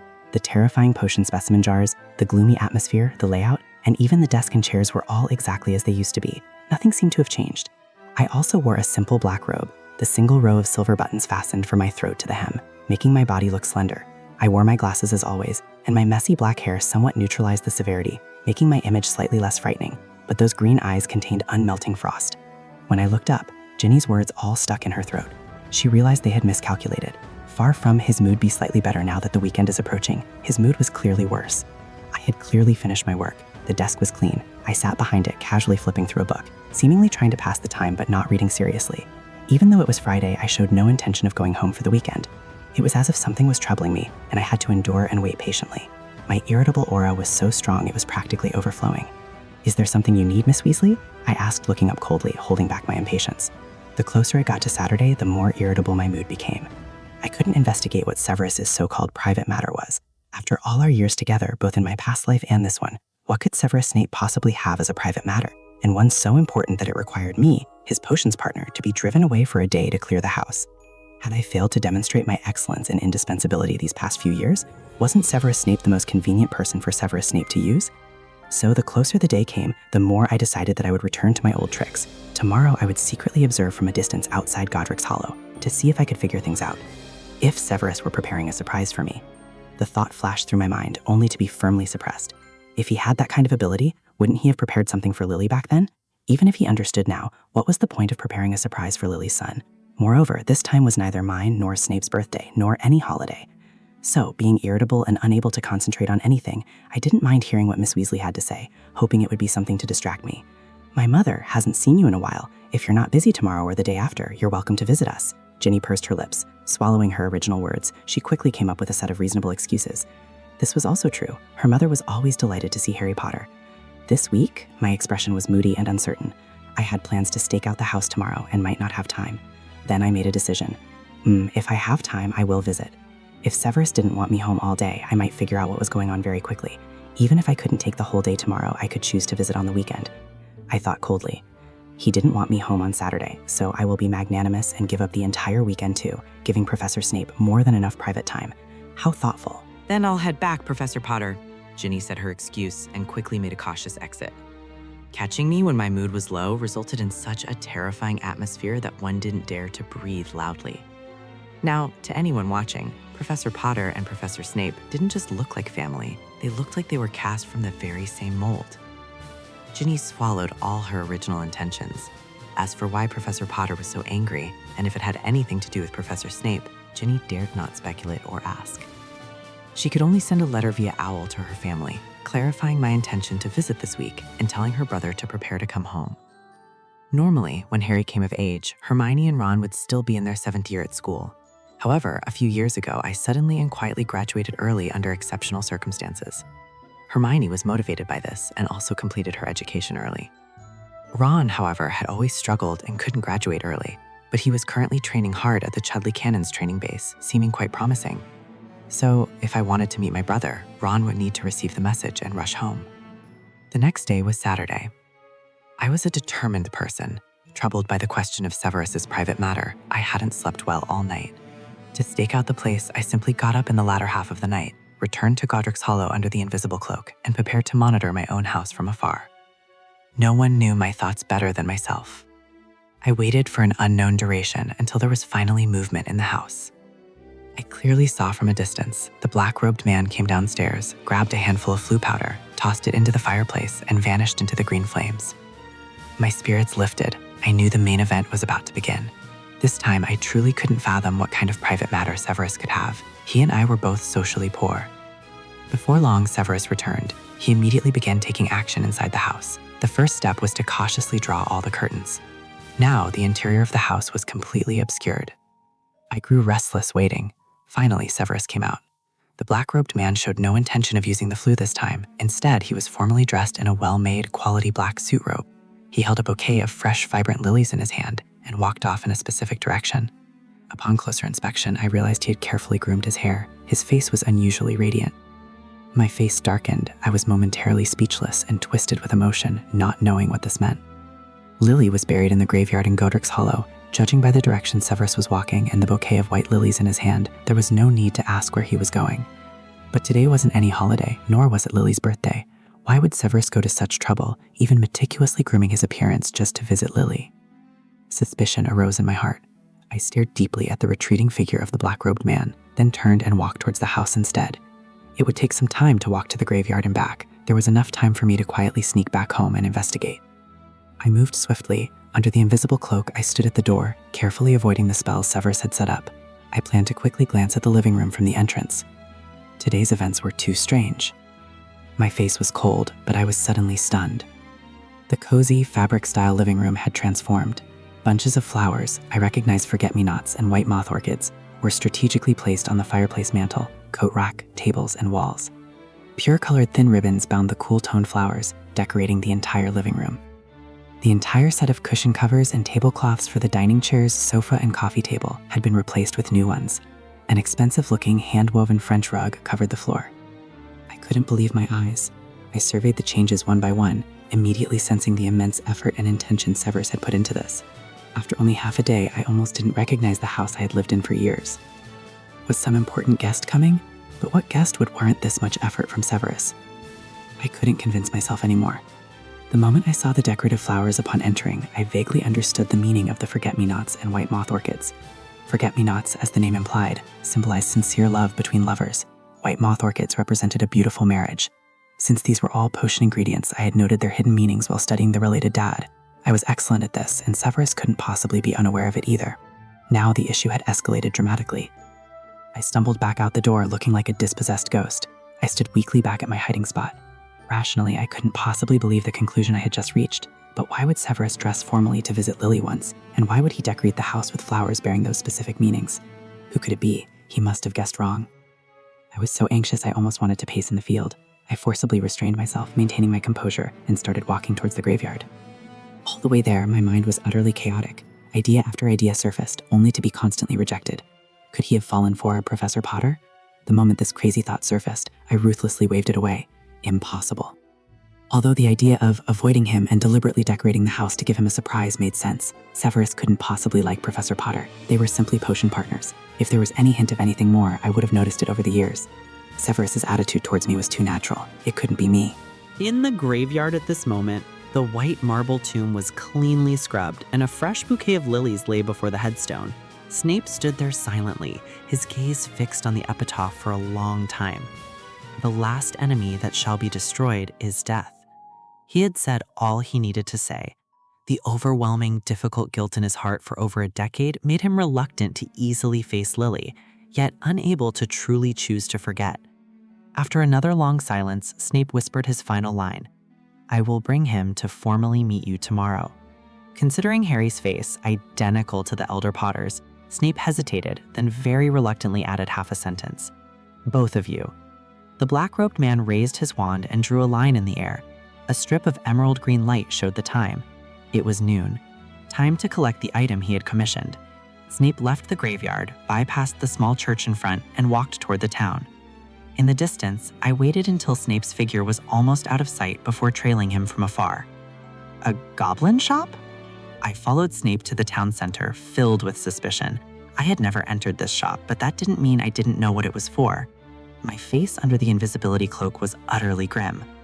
After a brief conversation with the goblin in the shop, the black-robed man began the transaction. He carefully received something. I widened my eyes, trying desperately to see. Snape didn't immediately put the item into a compression wallet. Instead, he cherishedly took out a small box from the wallet. It was a simple, light-colored square box. He carefully placed the item inside the box. A flash of light revealed exactly what it was to me. It was a pair of engagement rings. The 2 silver rings were each inlaid with a crescent moonstone that faded into blue. The gemstones were crystal clear, like a misty lake surface. I couldn't see anything more. Snape had already gently placed the ring box back into his pouch, turned and left the shop for home. Even after the black-robed man had been gone for a while, I remained standing dazedly at the shop entrance, my face pale, my eyes vacant. Moonstone was the lover's stone. The meaning of such a pair of rings was beyond doubt. Only one question remained. Who was it? I stumbled back towards the house like a phantom. Snape seemed to have assessed the safety of the surroundings after the morning. He briefly opened the curtains, allowing sunlight to stream into the living room.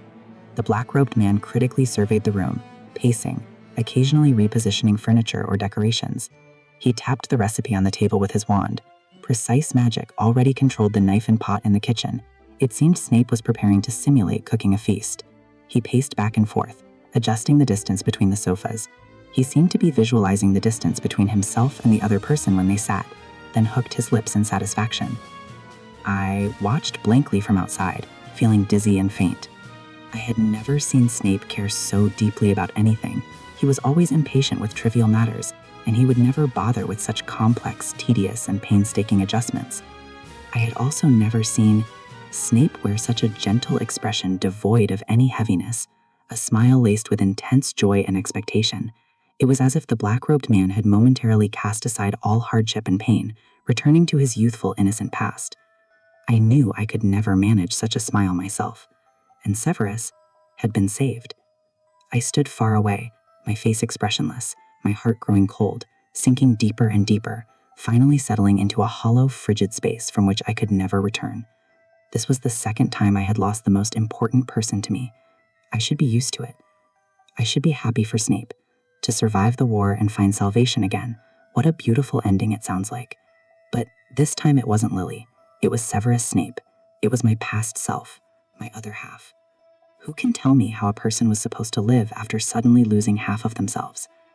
I didn't want to dwell on this feeling, even though my heart was throbbing sharply, clenching so tight I could barely breathe.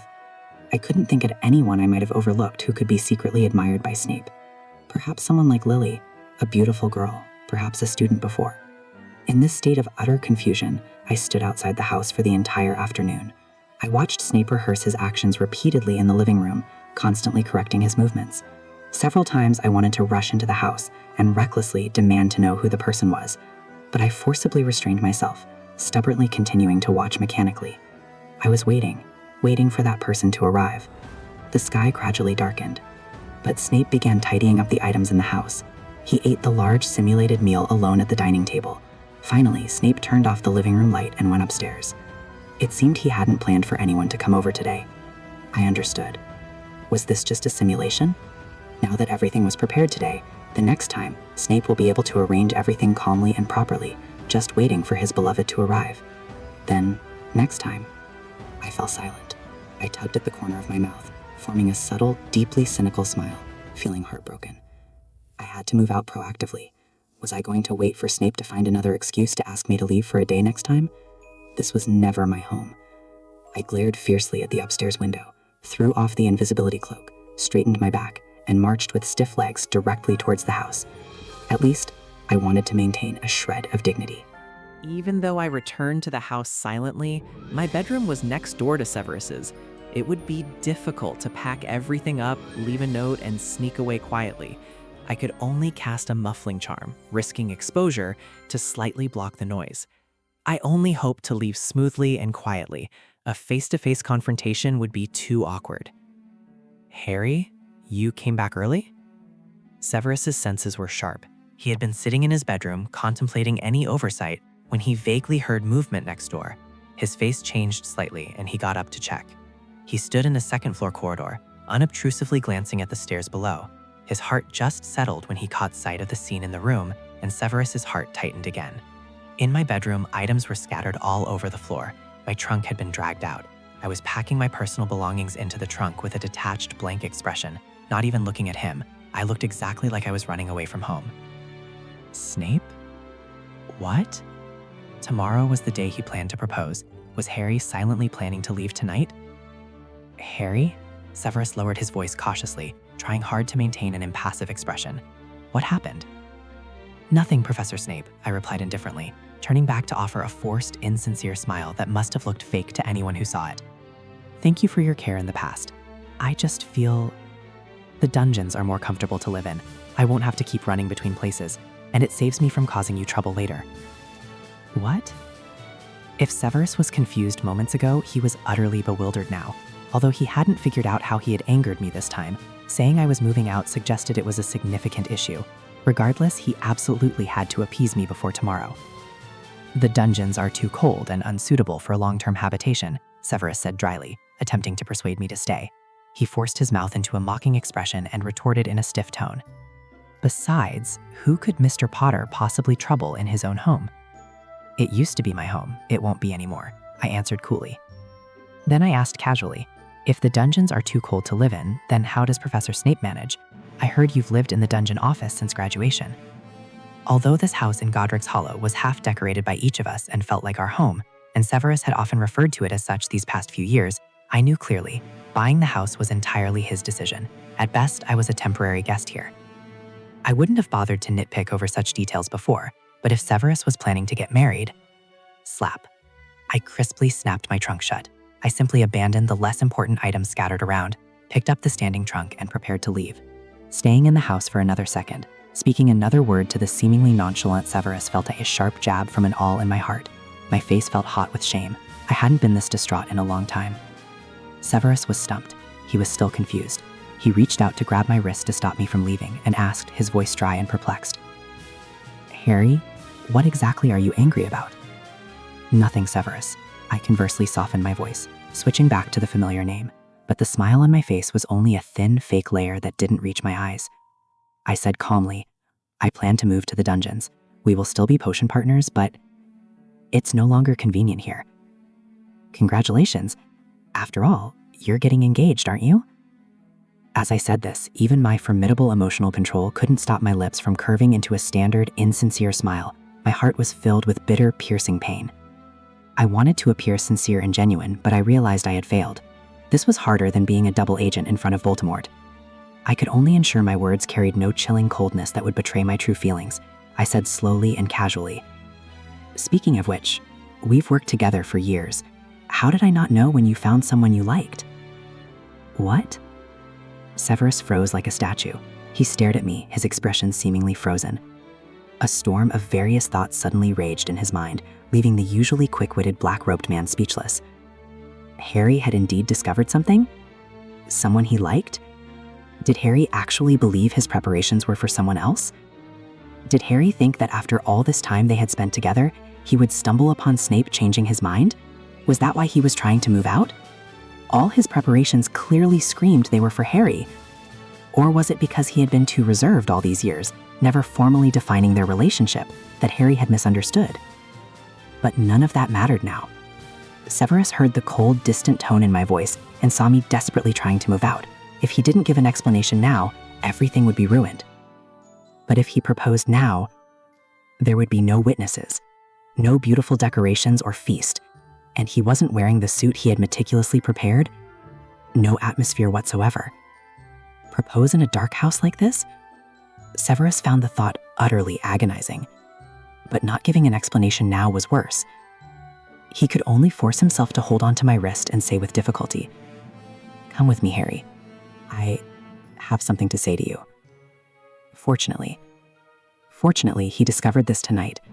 Snape dared not imagine the tragic scene where, if he hadn't noticed his lover's angry departure tonight, everyone would gather for the planned proposal tomorrow, only for the person he intended to propose to be nowhere to be found. That would be disastrous. Snape, shaken by his close call, pulled my wrist and hurried downstairs, no longer daring to nitpick. He waved his wand and the soft chandelier in the living room lit up. Snape moved faster than ever, quickly rearranging the floral decorations he had spent so much time on during the day. Though this hasty, temporary setup seemed insincere now, Snape had no other choice. He couldn't just pull out the ring and propose without doing anything, could he? That deviated too much from his plan. This is... A hint of an incredible guess surfaced in my mind.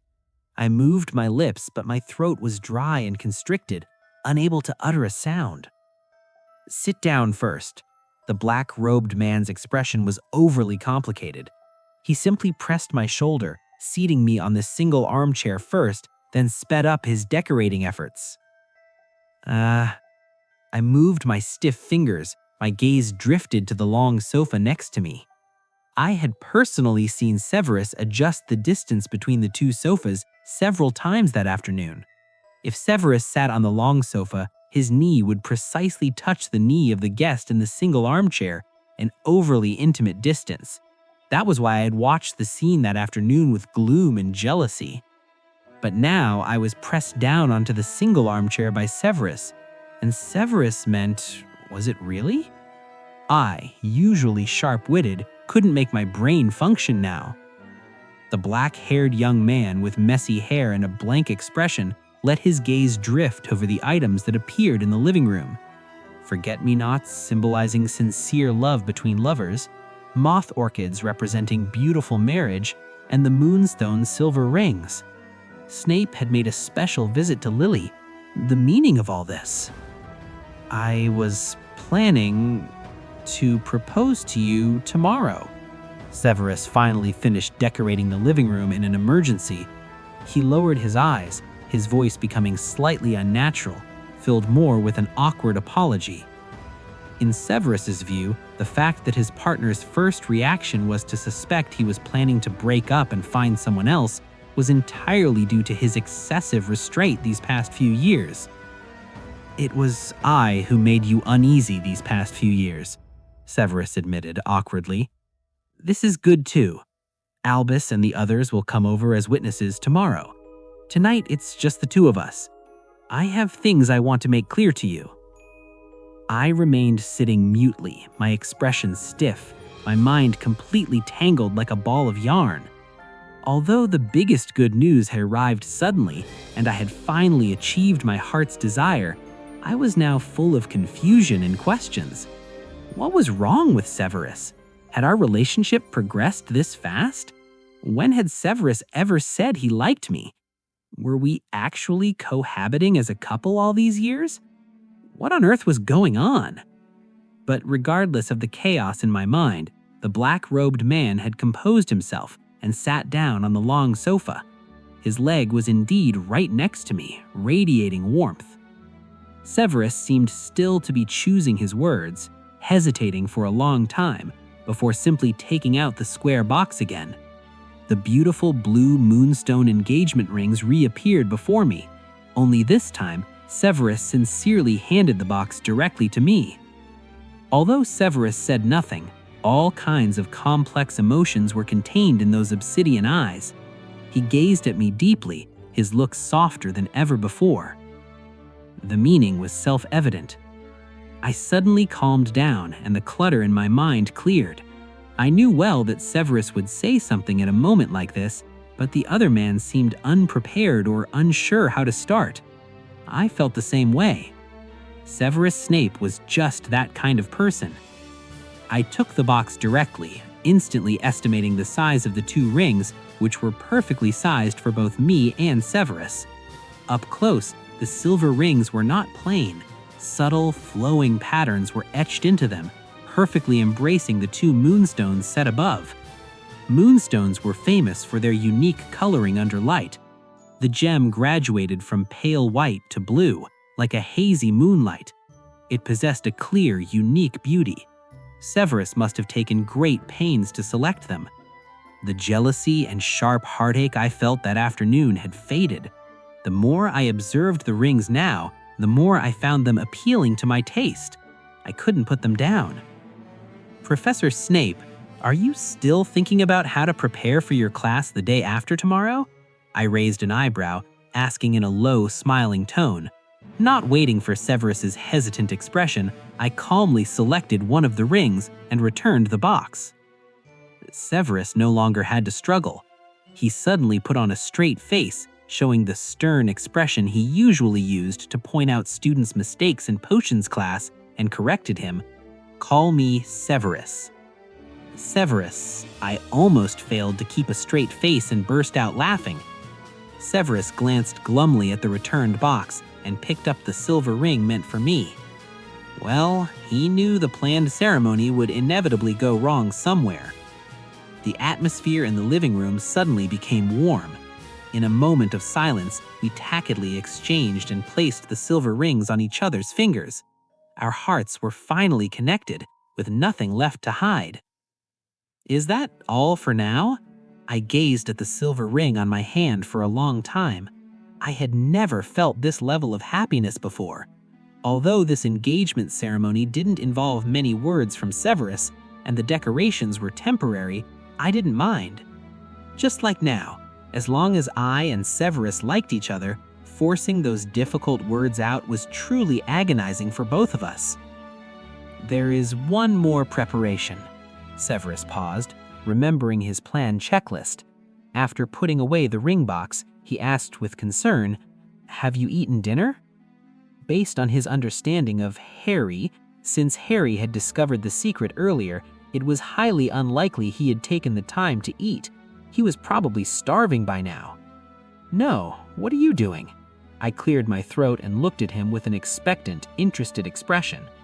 Not only had I skipped dinner, but I hadn't eaten lunch or breakfast either. I was already famished and feeling numb, but now that my mood had suddenly improved significantly, I vaguely began to feel hungry again. I was very much looking forward to the lavish meal I had seen being prepared that afternoon. Severus turned and walked towards the kitchen without a word, drawing his wand to begin casting spells. His practiced skill swiftly and precisely controlled the rhythm of the kitchen.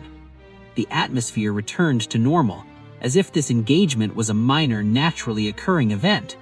I sat in the living room waiting, still feeling surreal, as if in a dream. Although the process was convoluted, these things finally came in handy. Severus muttered contentedly in the kitchen, busy with preparations. He could change into his formal robes after he finished cooking. Today's decorations, the feast, the wine, the formal attire, and the engagement rings, everything was complete. Although he didn't know why we immediately slipped back into our old tacket old married couple mode, this engagement ceremony only needed the witnesses and friends to come over tomorrow for a formal ceremony to be complete. Regardless, his planned checklist was more or less executed, wasn't it? Perfect. End of Extra 1. Early morning. There were no bird sounds outside the window in winter. The dungeons were utterly silent. I was no longer as sensitive and guarded as I used to be, but at the usual time, I still struggled to wake up, though my eyes immediately cleared. "Awake?" Severus's voice, husky and low, sounded from beside me, waking up at the same time. He fumbled for his wand by the bedside, waved it to check the time. It was already past our usual waking hour. Severus said nothing more, got up, put on his shirt, and reached for his outer robe, preparing to button the row of fastenings starting from the hem upwards. "It's cold. Put on a sweater," I said casually, glancing over. I looked at the moonstone ring slipped off onto the bedside table. The thought that we were now married gave me a strange sense of satisfaction, that life was unpredictable, yet everything wrong had somehow settled into place. Things had changed too quickly. "Wear yours?" Severus raised an eyebrow oddly, looking back at me with a half smile before slowly asking. Engagement was followed by marriage and a small private ceremony by a large feast. On the day of the wedding banquet, even Sirius Black attended, nearly going mad with fury. His beloved godson was snatched away by his arch-enemy, and he was kept completely in the dark until the wedding day itself? Sirius almost tore the older groom apart, but it was all useless. I myself was happy, and Dumbledore had acted as the witness. Furious, Sirius cried and howled, had to be restrained, and then spent the happiest day being carted away to the cold graveyard, weeping and repenting in front of James's tombstone all day. He beat his chest and stomped his feet, lamenting only that he had failed his best friend's family. Since that day, Severus and I tacitly stopped sleeping separately. On weekends, we would go home. When at Hogwarts, either Severus would go to the dungeons to find me, or I would go to the second floor to find him. Whichever office we slept in, the bed would be transfigured into a double bed, a routine we maintained with unspoken understanding. But there was one slight inconvenience now. As the weather suddenly turned cold, when Severus stayed the night with me in the dungeons, if he needed extra clothing, he could only wear mine. "Is that a problem?" I countered. I leaned against the headboard, dropping all my usual intensity. I lazily waved my wand. The wardrobe opened. A dark brown hand-knitted sweater floated out by the bed. The sweater was embroidered with a large H, clearly Mrs. Weasley's handiwork. She always favored me. Severus glared at the sweater with distaste, his expression momentarily distant and unreadable. He swallowed, unable to utter a refusal. The black-robed man straightened his face, took off his outer robe again, and obediently pulled the sweater over his shirt. Only then did he put on his robe and examine himself. I had grown into a young man. When I wore such a sweater, I looked energetic and lively, adding a youthful charm. When Severus wore it, it looked somewhat strange. Although the size was right, the cuffs only reached his elbows, and the hem was awkwardly short. From any angle, Severus looked mismatched and inappropriate in the sweater.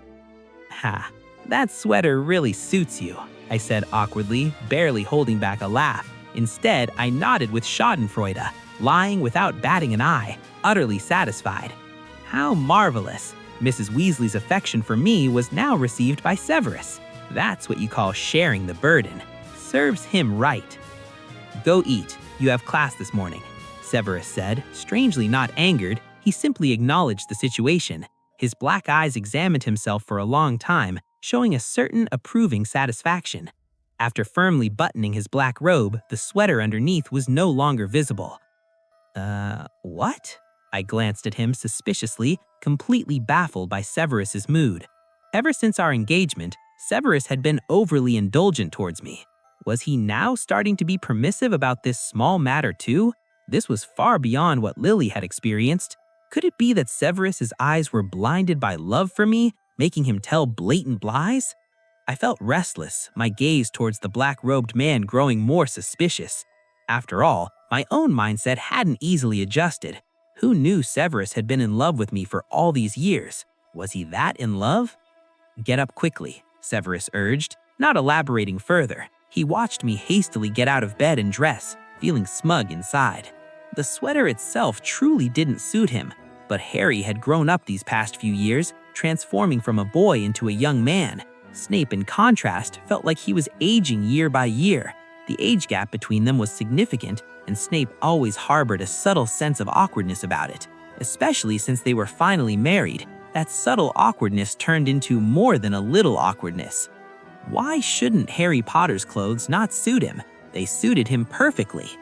Dressed and ready, Severus and I walked side by side to the Great Hall for breakfast, both clad in black robes exuding a cold aura. Students on the way quickly stepped aside. Slytherin students quietly occasionally greeted us. Professor Snape, Professor Potter.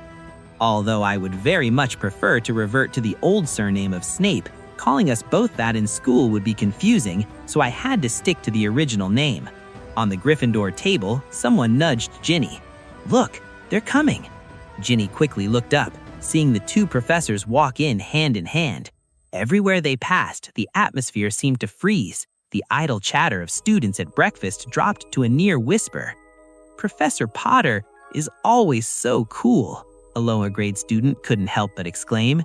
"He is very handsome," another student chimed in, quietly grumbling. "It would be even better if the professor could deduct less points from us." Ginny couldn't help but roll her eyes. The other older students also exchanged strange looks, unable to speak. This had become the norm recently. The new students only knew that the two professors' initial severity at the start of the term was due to a quarrel.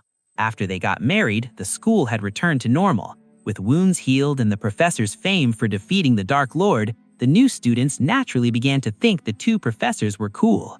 The same old aloofness was now called handsomeness. The same acerbic, solitary personality was now considered individuality. Their identical style was called a perfectly matched couple. As long as they didn't join forces to deduct points, Professor Snape and Professor Potter were both admirable celebrities. Well, who still remembered that Snape used to be called the gloomy, greasy old bat for acting the same way? "Harry." Professor McGonagall, sitting at the high table, cleared her throat. The black-haired young man put down his knife and fork and looked over, a trace of inquiry in his black eyes. Professor McGonagall said no more, only instructing, "Let's take a walk after breakfast." At this, even Snape, sitting nearby, cast a questioning look over. The black-robed man's gaze was scorching and too present. Professor McGonagall, unable to withstand it, added, "Severus, you come too." Harry thought nothing of it and nodded naturally. He had classes after breakfast. Professor McGonagall probably had something urgent to discuss. The trio finished breakfast and walked down the corridor, watching the students pass by. Professor McGonagall led them some distance away before speaking with concern. "Harry, you've been a great help to me lately, and you've done excellent work. After I took up the headmistress position, the head of Gryffindor post became temporarily vacant." "You mean—" Harry's eyes flickered and his expression turned strange. "No way, this situation is too similar to the past." "Yes, Harry, I would like to ask you to be the head of Gryffindor from now on. Professor McGonagall coughed delicately. "You've always been reliable, and as a professor who is a former Gryffindor, you are the most suitable person to be the new head of house. If he becomes the head of house, surely he won't have a reason to deduct so many points from his own house, right?" Harry thought the same reason. He was about to refuse when Professor McGonagall swiftly settled the matter, looking at the black-haired young man with encouragement. "Harry, Gryffindor is in your hands from now on. Let's have less trouble going forward. We can't keep joining forces to add points to Gryffindor every day." Harry looked over at Snape with suppressed emotion. Snape was nodding slightly in agreement, a hint of joy hidden in his black eyes. Harry paused, then frowned and tacitly agreed. Snape's eyes deepened. A wave of tenderness rose in his heart. The more he looked at the young man beside him, the more peaceful his expression became. He himself had returned to Hogwarts to teach shortly after graduating and become the head of Slytherin at a young age. Now, would Harry be the same, returning to Hogwarts right after coming of age to serve as the potions professor and immediately become the head of Gryffindor? They would be standing side by side. Professor McGonagall thoughtfully slowed down, watched the two figures looking at each other with approval, did not interrupt them any further, and turned to leave. After a moment of silence, Harry glanced at him coldly, asking indifferently, "Severus, you really want me to be the head of Gryffindor?" How long had it been since the black-robed man showed such overt, direct joy? He used to be reserved and secretive, but after getting married, Snape's emotional fluctuations became more pronounced in front of Harry. "The head of Gryffindor and the head of Slytherin," Snape paused, asking back in a low, gentle voice, "Don't you think that's a good idea?" "Ha!" Harry scoffed mockingly, though the aura around him did not turn cold or shocking, remaining peaceful. "Wouldn't that be even better?" A student who had walked out of the distant castle preparing for their flying class froze. He and a few of his companions stood at the doorway, unable to move forward or retreat, watching nervously as the potions and defense against the dark arts professors fiercely confronted each other in the distance, their intensity overwhelming. "Didn't they say their relationship was very good?" the student weakly whispered. "This looked completely like a bad relationship. Could it be that the two professors' marriage was hitting a rust patch? We can't hear exactly what they're saying, but judging by the gestures, they must be arguing," his companion agreed with a headache. "Shouldn't someone try to intervene?" one of them tentatively suggested. The remaining Gryffindor and Slytherin students quickly shook their heads, refusing without hesitation. No, no, no, absolutely not. If a Gryffindor student went up to interrupt, they would surely be deducted negative points. The Slytherin students already trembled in fear before one Snake King. Since Professor Potter took office, the Snake King seemed to have doubled. The two black figures mid-argument suddenly kissed fiercely. Although the action was intimate, both looked aggressive, as if fighting. The students became even more terrified. No one spoke this time. They all widened their eyes, tiptoeing quietly to slip away in another direction. Were Professor Snape and Professor Potter angry or not? They were too hard to understand. "Hiss!" Harry cried out in pain. Separating, he touched his lips, where a trace of blood had appeared from a cut. He wasn't angry, instead he shot a teasing look at Snape. He crossed the line. Was he really that angry? Snape's expression shifted slightly. As expected, he remorsefully drew his wand and began healing Harry's injury. A trace of self-loathing emerged in his black eyes. He said stiffly, "Go to class first, Harry. I have a gift for you at lunchtime." With that, Snape walked off in a huff. Harry watched, trying to suppress a smile. The black-robed man's anger was clearly directed at himself. Harry wasn't in a rush. He slowly followed him back into the castle, his mood excellent. The sky today was a vast white, deep and profound, just like the time when he first returned to this world and first became Harry Potter. He never would have imagined then that he could forget self-reproach, no longer despair, not only fulfilling his past life's wish for vengeance for Lily, but also finding his other half and living so peacefully with Severus. Although their relationship still had occasional friction like now, wouldn't perfect harmony be too boring? Harry felt this was much better. This was the ultimate form of romantic banter. Now, everyone sincerely wished them well. The malice and slander he remembered enduring in his past life had all dissolved without a trace, like snow in the sun. The years after the final battle were smooth and warm, and Severus Snape would not repeat the tragedy of the past. It was he who had brought all this about. Indeed, only he was his own salvation, wasn't it? Harry looked up at the sky with soft eyes, his heart completely stable and peaceful.